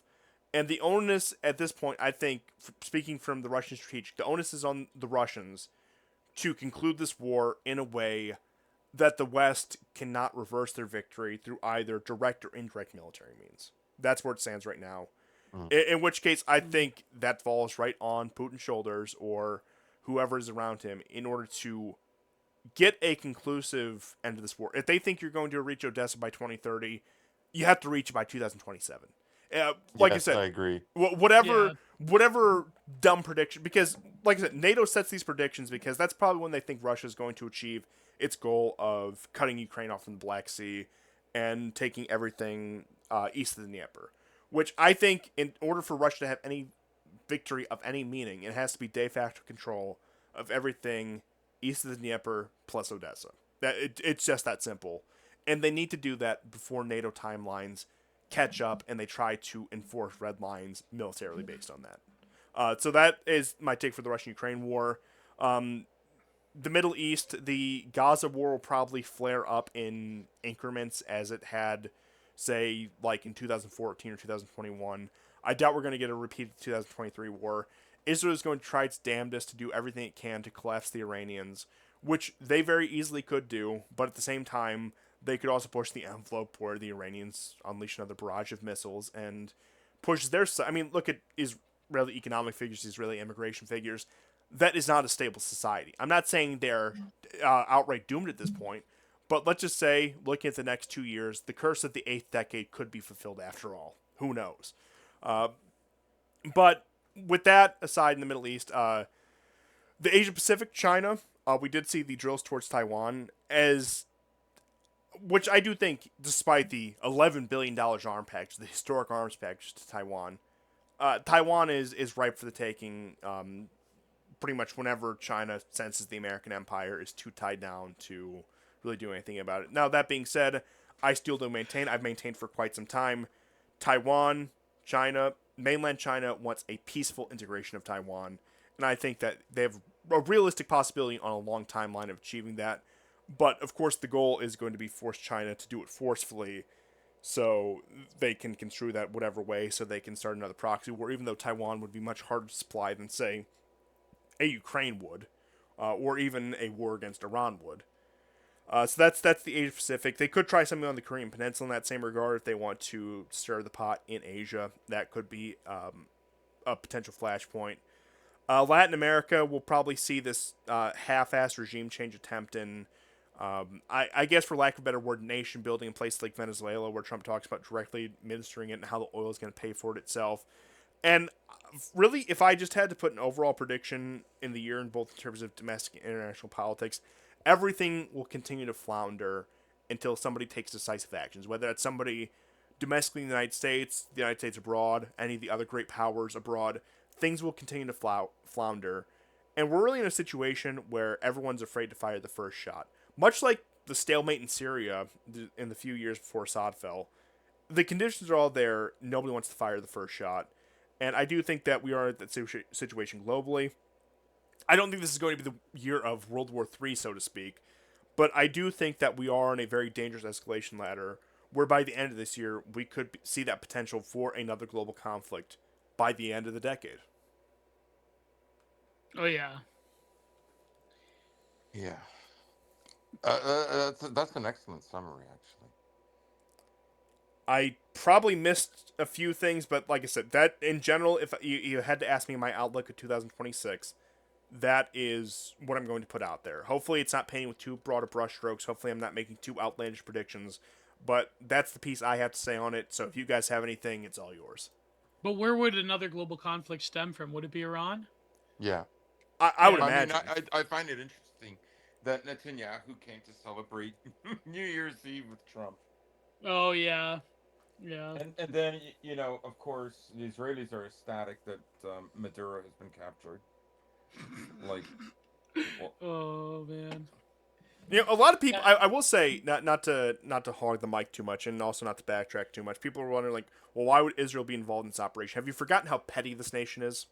Have you forgotten the yeah. absolute, like, just lengths they'll go to get one over on somebody who slightly insults them? That's the kind of nation. Those are the kind of people we're dealing with in that scenario. Right. Right. Yes. I mean, there are interests.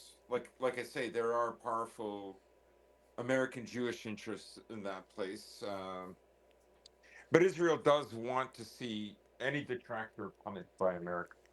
I mean, Yeah. that's kind of America's role, right? Yeah, and they are that petty. If we're slighted by you, you have to go. And we've seen them carry out this maneuver both in their own neighborhood or lean on others to carry it out. Sometimes in their own neighborhood, but abroad. But yeah, I think global flashpoint. The Europeans are not going to be equipped to take on Russia and Ukraine, or at any other flashpoint, say in the Baltic Sea or Kaliningrad or Transnistria or any of those other flashpoints. Europe is The simply best not. option is Iran. Yeah, it's going to be Iran because it's Iran is really the triple decker there, because you get rid of Israel's main adversary, you get Russia's southern flank, and you cut China off for more energy. That's Yeah. it's all right there. Iran really is like the capstone of like the transnational progressive empire. They were to topple that. Yeah. But I don't know, like what would it's been so long, I don't even know what peace in Ukraine would look like. Really, I would have Would to it just say be like a freeze like 2015? Or de facto Russian control of everything east of the river plus Odessa, and then Western Ukraine's a black hole that Europe will find some way to deal with by probably importing infinity migrants. yeah, it'll be And- like a basket case, like charity case of Europe. And I think I've said this on the past few episodes, but once again, let's look at the conditions in eastern Ukraine versus western Ukraine. Melitopol, a city that surrendered without any resistance, aside from the occasional drone and missile strike that it gets caught in, it's a completely functional city.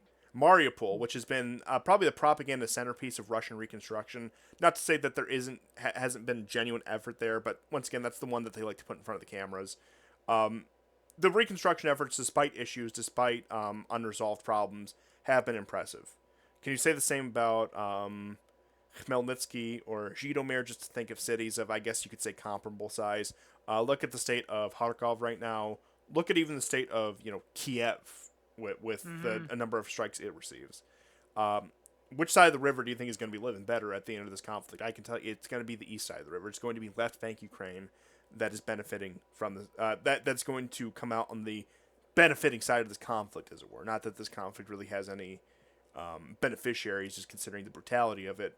But when you look at who's going to be able to return to normal life faster, it's going to be the eastern side of Ukraine, which is still going to require an immense amount of effort to reconstruct. Russia's going to have to billions, hundreds of billions in foreign investment to rebuild a lot of these parts of Ukraine. You're probably going to have places like Bakhmut, like Volchansk, that are never going to be able to be resettled again. These places are going to become ghost towns.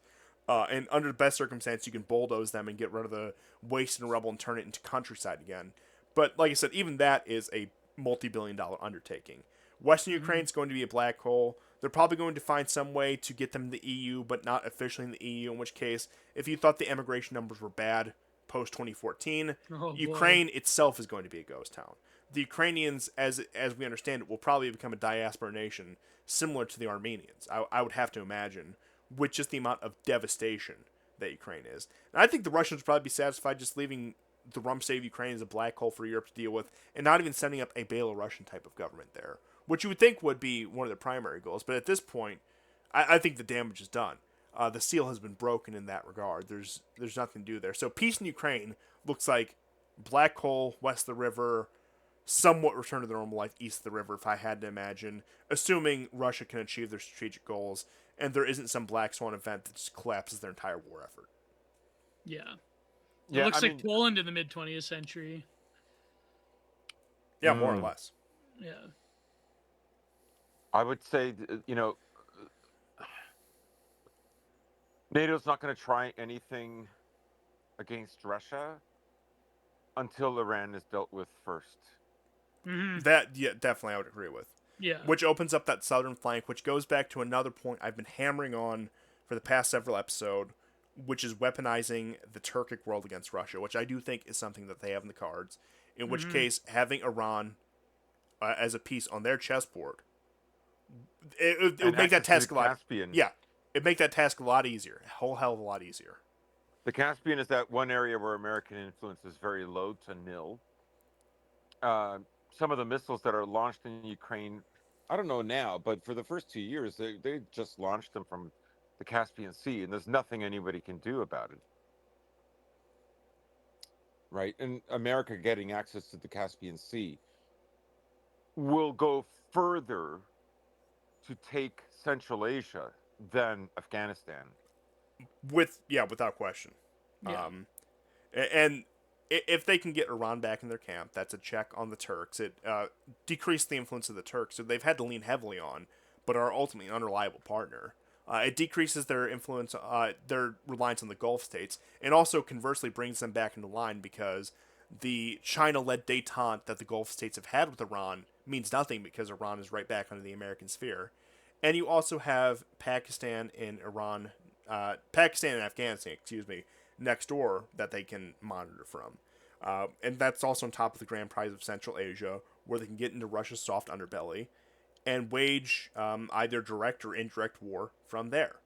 And that's assuming, like I said, they can topple the Iranians. That's assuming even if they do topple the Iranian regime, Well, that they can get a foothold in there. I was Because going to say, if that, like, that's going to be, and people are like, oh, Russia has abandoned its allies. Well, number one, look at the 12-day war. The Iranians refused Russian help, and they still had the Israelis on the back foot with that. I'm not saying, like, Israel was on the brink of collapse, but I'm saying the Iranians got in a number of strategic hits against Israel and did a significant amount of damage to Israel that they still not have recovered from. But when it comes to the strategic value of Iran to both Russia and China, that's where they're going to draw the red line. And it's not a foregone conclusion that an attack on Iran would mean a collapse in American control. It's going to be a hotly contested battle that could, under worst case scenario, God forbid, lead to a direct confrontation with the U.S. Against Russia and or China. that's what I mean. Like the impossibility of it. Like what would war with Iran look like absent boots on the ground? Would they just bomb them into smithereens with bombs that, well, production hasn't been great? Or is it that they seek regime change by strategically weakening their military force?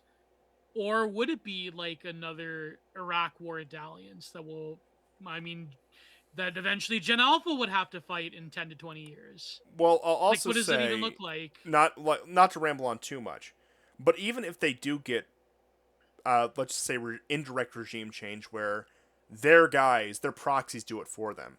I mean, Yeah. let's look at Jelani in Syria. And I've dedicated many hours to calling this guy a bastard that he is. But ultimately, the Russians are still in a decent position in Syria, all things considered. So there's no reason to believe that if Iran falls to some sort of revolution, that the government that takes power will break relations with Russia and China. There's a very real possibility some post-Islamic Republic government can lean on Russia and China. It would probably be in a very weakened position, all things considered. But it wouldn't necessarily mean an instant American victory where they have their puppet power. But that's I what I mean- mean. Like the Iran is not Iraq. Like putting boots on the ground would not. No, they're not Yeah. going to do it. No. They won't do it. What they'll try to do is coordinate something with. They'll go for the recipe of regime change through riots. But one of the main difficulties is, like, even if you abducted the Ayatollah, you still have what is it? Their National Guard that owns like 30% of the property in Iran. The RGC. The RGC, like, they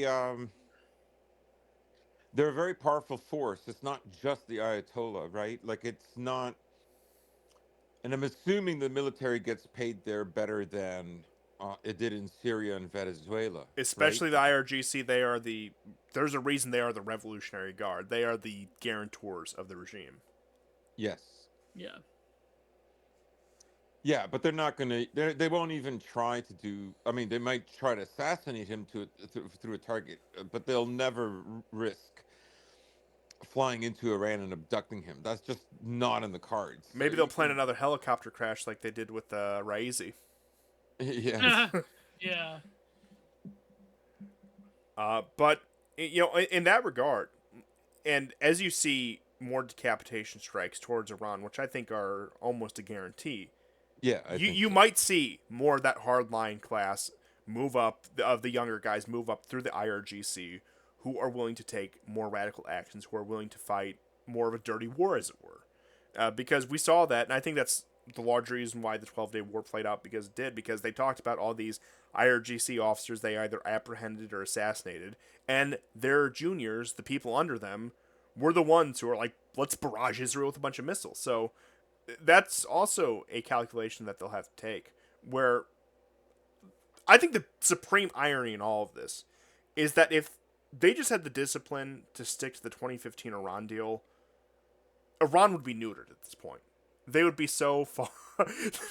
Okay, I saw this thing you sent me. I'll put it up. But the Iranians would be so far entrenched in the international system, and the regime would be so weakened by integration in the international system. Had they just kept to the Iran deal, had they just had the patience to wait it out, we wouldn't be having this discussion because Iran would already be compromised. Mm-hmm. You're right. That's yeah. They would be. They would. Yeah. There would be, and there would be an opportunity for regime change after that as well. What about the European economy with the euro dollar thing? I think Stormy was talking about this with P. Quinones. What about AI collapsing? Oh like yeah, another yeah, tech Ram. bubble? I'll get into that in just a minute, but All right, GSP sent me this wonderful image of a circular flowchart where the U.S. military captures Maduro. Maduro is in the U.S. illegally. ICE kidnaps Maduro and deports him to Venezuela. Maduro is in Venezuela. Rinse and repeat. we're stuck in a loop. That's We're stuck in the loop. infinite This is key how the jangling. Chavez revolution is undefeated. So that's what Trotsky meant by perpetual revolution, and I'm starting to get it. it. But okay, in terms of economic issues, in terms of the eurozone, in terms of AI being a slot bubble, I'm glad you brought both those up. The euro will continue to flounder. I mean, they just took in Bulgaria, in which case they're going to do what they did to every small nation that joins the euro. There's going to be a temporary sugar high where they buy in and just get everything they can from Bulgaria. The Bulgarians are going to run up personal debts. The Bulgarian government's going to run up debts. Realize we can't pay these off. It's going to be a repeat of what happened to the pigs countries in the late 2000s, early 2010s. Except you're going to have an economically weaker France and Germany, and economically weaker frugal four countries like the Dutch and the Austrians, who are not going to have the same capacity to bail out the Bulgarians. So you're just going to have, on top of Ukraine, a second financial black hole in not necessarily Bulgaria, but these nations that are net takers from the European Union. And as a result, they'll probably do the logical thing and crack down on Viktor Orban, who I hate to say it's probably going to lose power this year. All the assets, it seems like, are aligned against him. Now, he could pull off a miracle. He could leverage his remaining domestic support. He could shock us all, and I would love to see it. But I'm not optimistic. I think Orban, unfortunately, has spent his load, which means Fico probably isn't long for this world, nor Vucic, despite Serbia not being in the European Union. But they're probably going to shore up those fronts, while also ignoring, like I said, the looming problem of the various financial black holes that they're getting themselves in. Let me just say, first off, talking about AI, I'm glad I bought this very nice PC I did at the end of 2023, because it'll probably last me a good decade if I take care of it. Not to mention, I don't play too many modern games, and I'm not too much of a gamer. So, it'll serve my purposes, hopefully, until RAM prices can go down again. But turns out AI was gay. I think we all knew that. and that you need to pay $50 billion more for your RAM so subcontinental content farms can crank out Facebook slop that millions of people think is real, and on top of that, millions of more bots watch and proliferate, where it becomes its own ecosystem, which uses up more RAM, which creates more data centers, and it's the I hate it all. I hate computer. Maybe I'm not going to say that last part. I'm sure you can imagine what I might want to say. Everything is computer. Everything is computer. I hate computer, except this computer. I like this computer. My friends live in the computer. But but no, seriously. Especially with, I think it was either 2025 or 2024 when China put out DeepSeek, their competitor to ChatGPT, like for a fraction of the operating cost. It almost burst that bubble. We almost had an economic crisis because of that. But they did some sort of financial wizardry I can't quite wrap my head around, and prevented that from somehow spilling over. But now, I mean, there's only so long we can do this financial wizardry in order to put off the economically inevitable of a major, probably 2008 level crisis, if I had to guess in my, amateur understanding of economics. Well, I noticed a lot of people in 2025 were talking about the lackluster American economy and the improbability of getting a job or meaningful work and the H-1B thing. But do you think that trend is going to continue, or will there be more economic stagnation? And also, what is China going to do this year, I wonder? Or is there sort of like... Sit back and win. They're Sit back and win, they're that's pretty monitoring much the it. situation. Yeah. I mean, to be fair, what could China and Russia do? Like logistically, how are they Right. going to send enough arms? I know there were people saying, "Oh, there was an Ilyushin plane that landed, and there was another Ilyushin plane that landed 8 days ago." It's like if you really wanted to ward off the largest navy in the world, that is America, you would have to have like 2-3 Ilyushin planes per day landing there. Yeah, Like that's what you would need, not like 4 Ilyushin planes a month. and the question is, And it why never even reached that. why are Russia and China going to spend the time, effort, and manpower to prop up a regime that can barely stand on its own two legs? Much like the case of Syria, where the Syrian army had effectively collapsed. Did you expect Russia to send in all of Wagner, divert forces from Ukraine in order to prop up Assad's moribund government? No, that's not going to happen. They did the best they could. Yeah, they did. I'm not denying that. The only place I think No, they... I know yeah, you're not. the only place I could even see them doing anything like that is Iran, because of how strategically crucial it is. Yes. Whereas Absolutely. Venezuela, it's an inconvenience. It's, China lost some flow of energy, but they can survive. Syria, Russia managed to survive and even maintain some of their Mediterranean presence on top of that. Iran, Russia and China will not survive, or they will be forced to fight profusely for their survival if Iran falls in the American sphere of influence. Yeah. Mm-hmm. Oh, also, maybe by the summer, more political assassinations. Yeah, probably. Now, of course, I don't endorse boilerplate statement. Political violence bad. Of course, Continue. but I mean, like, where does the political left go this year? Year 2 of Trump, and will it culminate to more political violence? So, what flavor of the rainbow are they going to embody is the real question. Yeah. Because I think we got an idea of what the right's going to embody. It's going to be key jangling faux nationalism is the brand of the right. And gee, what is the... There's so much they can do. They could do LGBTQ CIA. They can do migrants.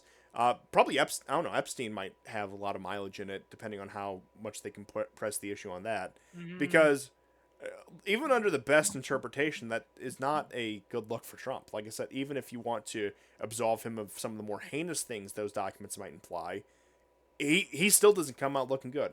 And they might have to sacrifice quite a few of their own, but I don't think anyone's clamoring to defend the reputation of the Clintons at this point, so it might be a sacrifice worth making as far as they're concerned. Yeah.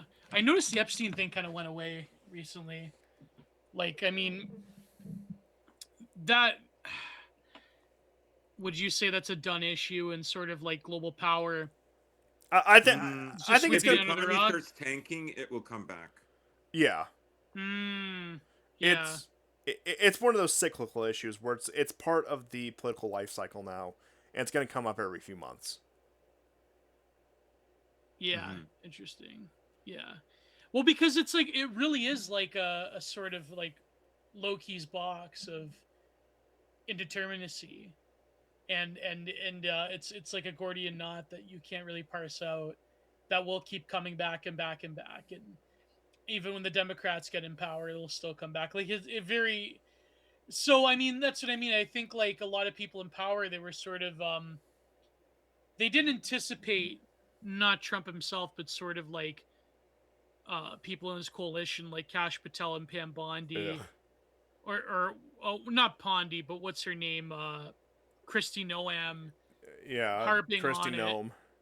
Like I think like when Epstein was sort of the realm of conspiracy theory, and global power could easily contain that narrative, that was much more advantageous for them. But now that like the files are coming out and the photos and the thing, it's like it does shock me. I mean, I'm not shocked because I have a very cynical view of things when it comes to mass society, but it does kind of still shock me that nothing will come of it. Not even the future. Maybe in the future, Mhm, but like mhm. nothing will come of it because there's too many vested interests that are of a bipartisan nature of things not coming of it. And not a single person will be... There was this take that a lot of, I'm not going to name names, but a lot of right-wing take sellers, a certain faction, talking about how, oh no, Epstein did nothing wrong, and he was actually, he was a fashion icon, and he's got drip, and they were like all consenting teenagers, they were jailbait, and You're they a got brown paid. third worldist if you don't like Epstein, by the way. Exactly, minimizing it. There was this take that a capo of this particular faction said, oh, what do you expect? Epstein went to jail and he died. That's somebody getting persecuted. It's like, there was a term. Unbelievable. There was a term that a certain podcast, which I will not name still, a certain podcast network came up with, that they called it selective nihilism. Mm-hmm. They called it selective nihilism. Now, when people say that not a single person will be condemned for the Epstein thing, and you're going, that's categorically not true because Epstein himself was put in jail and he died. It's like, you don't know what that means. You know what that means.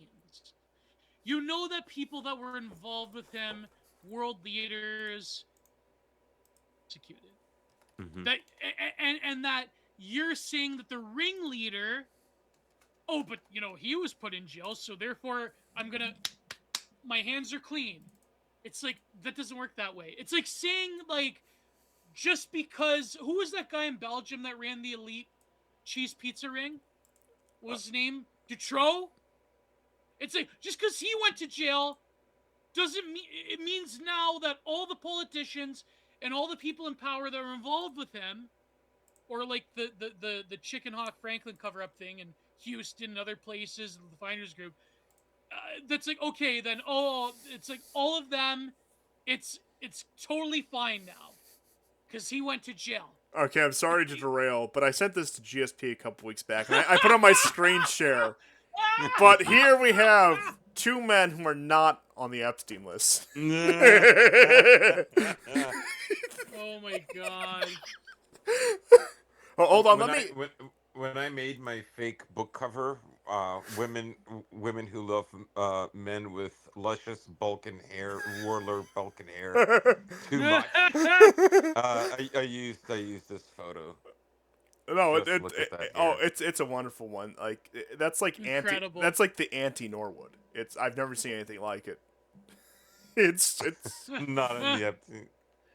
Not on the Epstein. Oh my god. It's beautiful. Holy shit. Well, you figure like a lot of like Epstein had a lot of proxies in Eastern Europe, so you'd figure like well, yeah, they're But probably no. getting murked by him. yeah, exactly. Milosevic wasn't there that journalist in Russia, that writer who like paid Slobodan to like shoot at civilians, or was that just bullshit? GSP would probably know Uh, better than I would. I know. I now the story I know is in Italy, they organized trips to go into Bosnia and like literally shoot villagers. Like, Yeah. yeah, like Oh my god. There was a famous Russian writer that did that. He paid Slobodan like $100,000 to go and shoot civilians. that's insane. Yeah. He became quite popular. I think he had some connection to that Zhukov guy that was organizing Putin's campaign. I don't know. It's like a long thread, you know. A lot of these like parapolitics people that hate Russia. It's very funny. There's parapolitics people that hate Russia, and there are parapolitics people that are like either indifferent or pro-Russia. But the ones that hate him, they talk about how like this Russian writer, he like wrote these postmodern novels. He like paid Slobodan $100,000 to like go and murk civilians. I'm a but Nietzschean without anyways. morality until somebody, you know, goes on a human safari in Bosnia.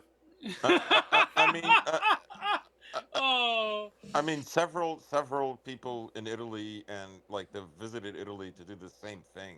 yeah. I mean, they're not going to condemn those people. I mean, it's just whatever. Yeah. Oh, speaking But of no. narco states, Kosovo, they condemned Maduro. Oh, God, they like what a puppet state.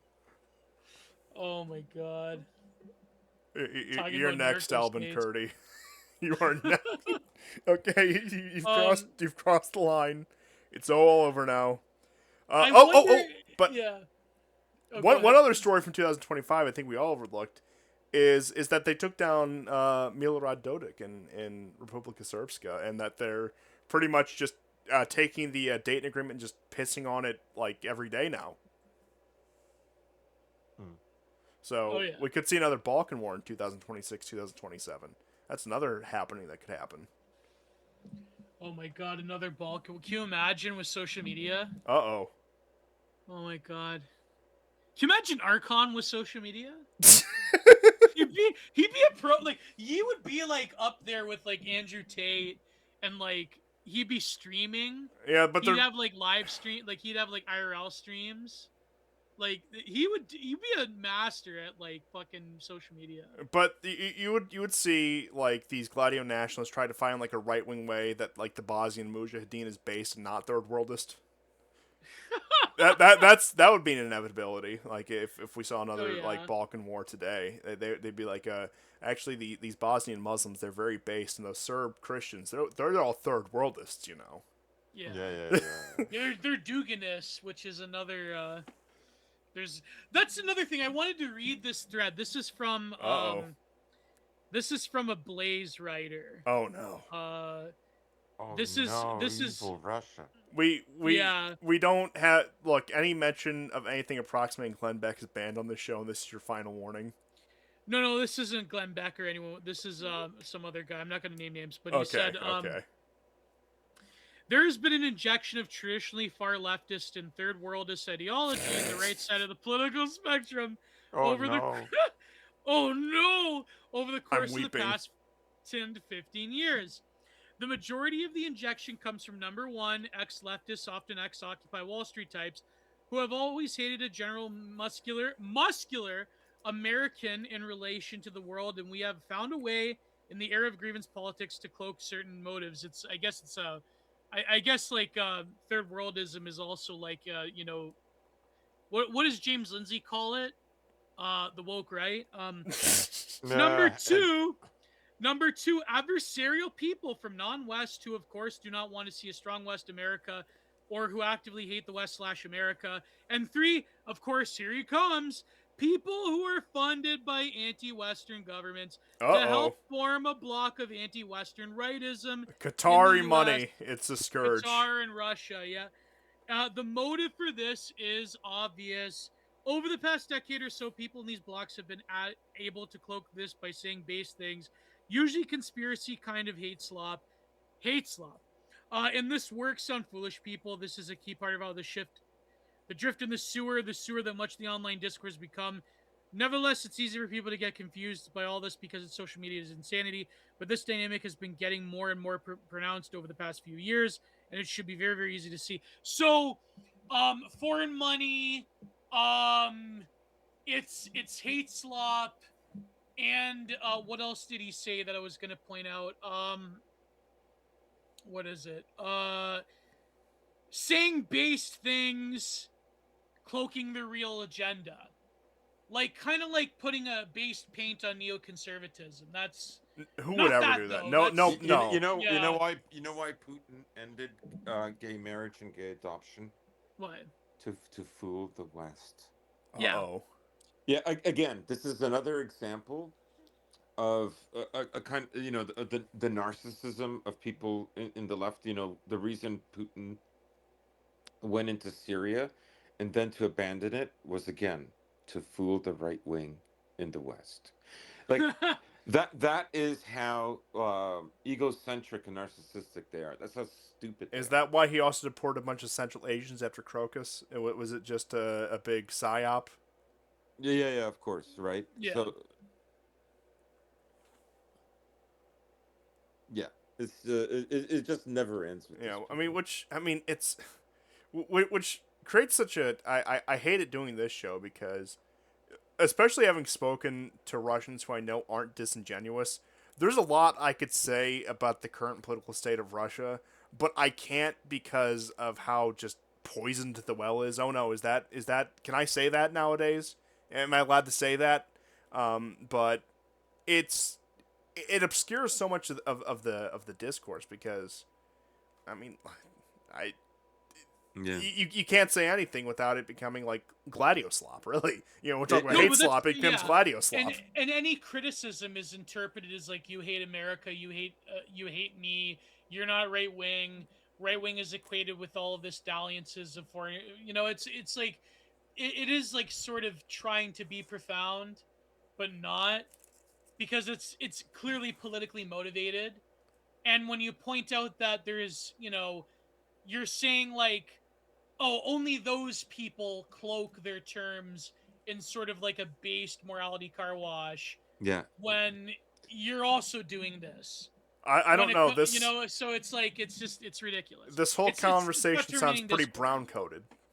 Exactly. It's all a series of thought-terminating cliches. So if I have any criticism of the direction of mainstream conservative politics in America, that it's like, oh, I'm being funded by Russia, or I'm being funded by Qatar, or it's like, you're like disingenuous because you're like a resentful leftist. And I noticed this uptick where they say you're just a leftist. There's nothing differentiating you. And I hate to say it, but like a lot of people on the other side have sort of like, said stupid things as well when it comes to the Palestinian thing, where it's like, you can never have a nuanced position. No. It's either an either or. Listen, And if we just do what the Jews want us to do, we'll get our country back. Yeah. Or like, if you just smash all of these other powers and entrust that the global elites who have been fucking you over as well, who have a vested interest in smashing these other powers, that you can sort of become like, I remember Coach Kino said this. He said this about, before he died, God rest his soul. He said, I think he was calling someone in like another take seller, another live streamer. He called him a remora fish, trying to latch on to a bigger streamer. It's sort of like if the right wing in these Western countries, if they become a remora fish of global power, that you just trust the plan, that smashing all of these other powers is going to directly benefit you and not vested interests of global elites. Wait. Then that's how it works. I think I developed the ultimate take for 2026. Mm. When we get Venezuelan migrants as a result of regime change down there, it will be the fault of Putin and the Wagner Group. Yeah. Yeah, of course. And Well, and they Putler chartered the boats. Remember, they chartered the boats. and Putler is flooding the southern border. Okay, that's gonna be the line that they pull. You know, it was Do you remember? all the do you remember Wagner during- Group, all the IRGC. They're down there causing too much trouble in Venezuela, and that's why we have migrants that we gave TPS to. Yeah. Yeah. Do you remember during the global war and terror where they're like, It literally The sounds Islamists like are sending what does across the Russia border? have on Trump? But it's what does Russia have on all of America? It's, yeah. They have this theory that Trump became a Russian. This is what Blue and On people think. oh, They I have this know. theory that Russia, Trump became a Russian asset in the 80s. Agent Krasnov. Okay, put some respect on the Yeah. name.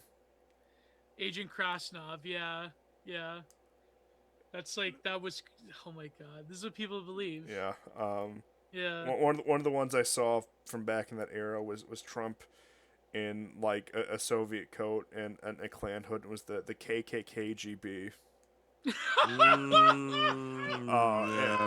and- The KKKGB, that's great. And back in like yeah. 2018, 2019, I knew 3 separate people who've probably long since been suspended who had that as like a profile picture.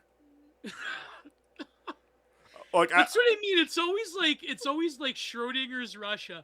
Either like Russia is like anti-racist third worldist flooding Europe with migrants and they're like persecuting right wingers, or Russia's this evil fascist Nazi superpower that's like it's like Well, take your pick. you It's know? funny because there's so many dimensions to this. Because also like Yeah. Russia is Islamophilic. It's in bed with Iran, but also Russia's persecuting the poor Muslims just like Israel. When we need to sell a narrative to the Islamic world.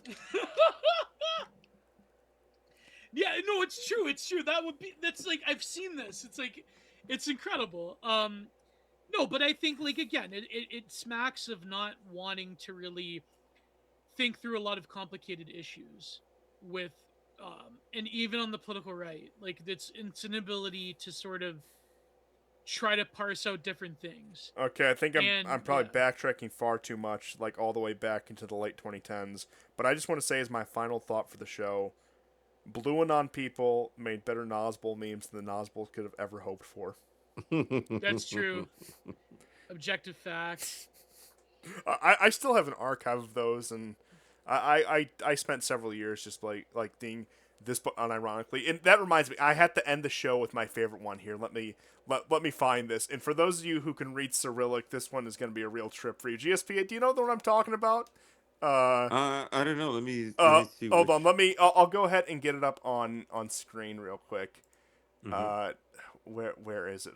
It's I have this somewhere. Where the hell is it? This is here it is. Let me save this. And I'll screen share with you guys when I have it up. Apologies for the delay, but trust me, everyone, this will be worth it, especially for those of you who can read Cyrillic. It's so stupid, but it's so good at the same time. Okay, there it is, and I'm gonna screen share to you guys. And GSP, as the native Slav speaker, I want you to read this for our audience. Okay.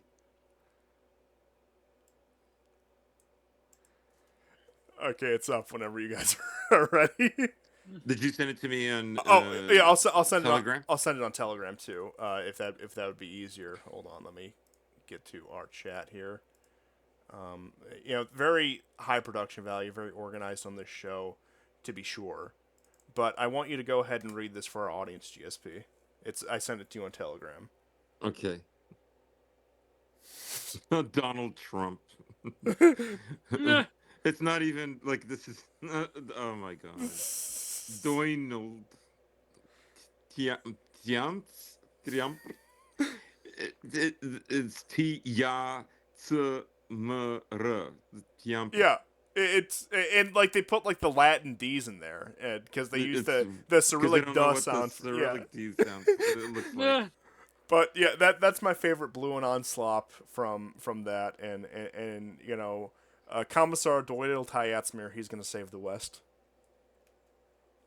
Oh, God. I mean, I guess these mythologies are really important for the American left and right. I guess. Yeah. Yeah, that is something also that like the anti-Duganist people like post like, oh, Trump is a Eurasianist puppet. Put up based golden one Oh. with Kapuzin. Oh yeah, I forgot. Yeah, that's just dumping all, doing the photo dump at the end of the show. Let's go ahead and, yep, right there. By the way, this is a guy who accused somebody of being a neon Yahtzee for questioning him about his Yiddish heritage. The one on the left-hand side, of course. And Yes. this is the leader of the so-called Russian Free Forces, whose entire MO was the massacre their own co-ethnics in the service of Ukraine, because that's somehow going to defeat Putler for not being based enough. Yeah. Now, allegedly, there were false reports of him being KIA on the front line, but apparently he never went to the front line, according to the most recent reports I saw. Yeah. The golden one said he was a warrior. He had a presence and force of personality that is seldom encountered. This is on his own Telegram channel. How people even fell for this stupid Gladio right wanker, I don't even know. Well, clearly, we're just not intellectual enough to understand. In which case, Yeah. I think that's our cue over 3 hours to put the wrap on the show. If anyone has any final statements, Well, here's to a better year. I don't know. Yeah. You have my war report guarantee that it'll be fine. Don't worry. It'll at least be a good year for content, hopefully. I hope. Oh yeah. I hope the EMP doesn't put an end to the content sphere, because that could Yeah. happen. Clown Earth. We could. commence. Yeah, I don't know, the solar flare, the fake solar flare. All this could be turned off tomorrow, and What we'd if- never what speak would to each people- other again. Which What would if be there was sad. a solar flare that like eliminated the internet and we went back to like pre-internet, like 1970s society? What would we all do? I'd be kind of sad. I would probably work my way through my library that I have built up. That's now in storage because I'm moving. How would I? Yeah, I'd probably people would start newsletters. I would get on shortwave radio and continue the show. I would find a way to link up with GSP, and we'd do the war report on shortwave. Yeah. We would rely on carrier pigeons from the front to do our minutia minute. Oh, You have to go back to TV. Wait, the golden one said in that post, "May Perun watch over you in the afterlife, Dennis." Oh my God, this is it's such trash, Oh my Okay. What's worse God. than that? Pagan. Which is worse, that or Cash Patel's "We'll see you in Valhalla" comment? Yeah. Yeah. Well. Well, speaking of pagans on the right, apparently, like at least Varg has some sensible like geopolitical takes. Oh You yeah. know, not endorsing Varg, but like Who? Never heard of him. Oh, I gotta admit, I do like Burzum, but like, Varg's a lot of Varg's beliefs, not so much, but He wore the funny Yes. wizard hat one time, so that was something. yeah, gotta give him that. Yeah. An interesting character, if nothing else. Yeah. But to properly close the show, thank you once again, Gio, for coming on. Buy his, Yeah. give this man your money. Thank you. Thank you. It's You been guys know the great. drill. We'll probably have you on plenty more in this upcoming year. So long as this program continues, so long as this program is allowed to continue, by any of the various factors that may work against it, I will move mountains to make the show happen. But I'm also not a miracle worker, so There you go. don't take that as a foreboding sign. But I'm just saying, like, anything could happen. I could wake up tomorrow and this entire thing could be banned. We could wake up tomorrow and the EMP goes off. There's a lot of things that could happen. But so long as I'm able to get this program out to you in one form or another, I will get this program out to you. And we'll see you guys next time. And goodbye. God Goodbye bless. and take care.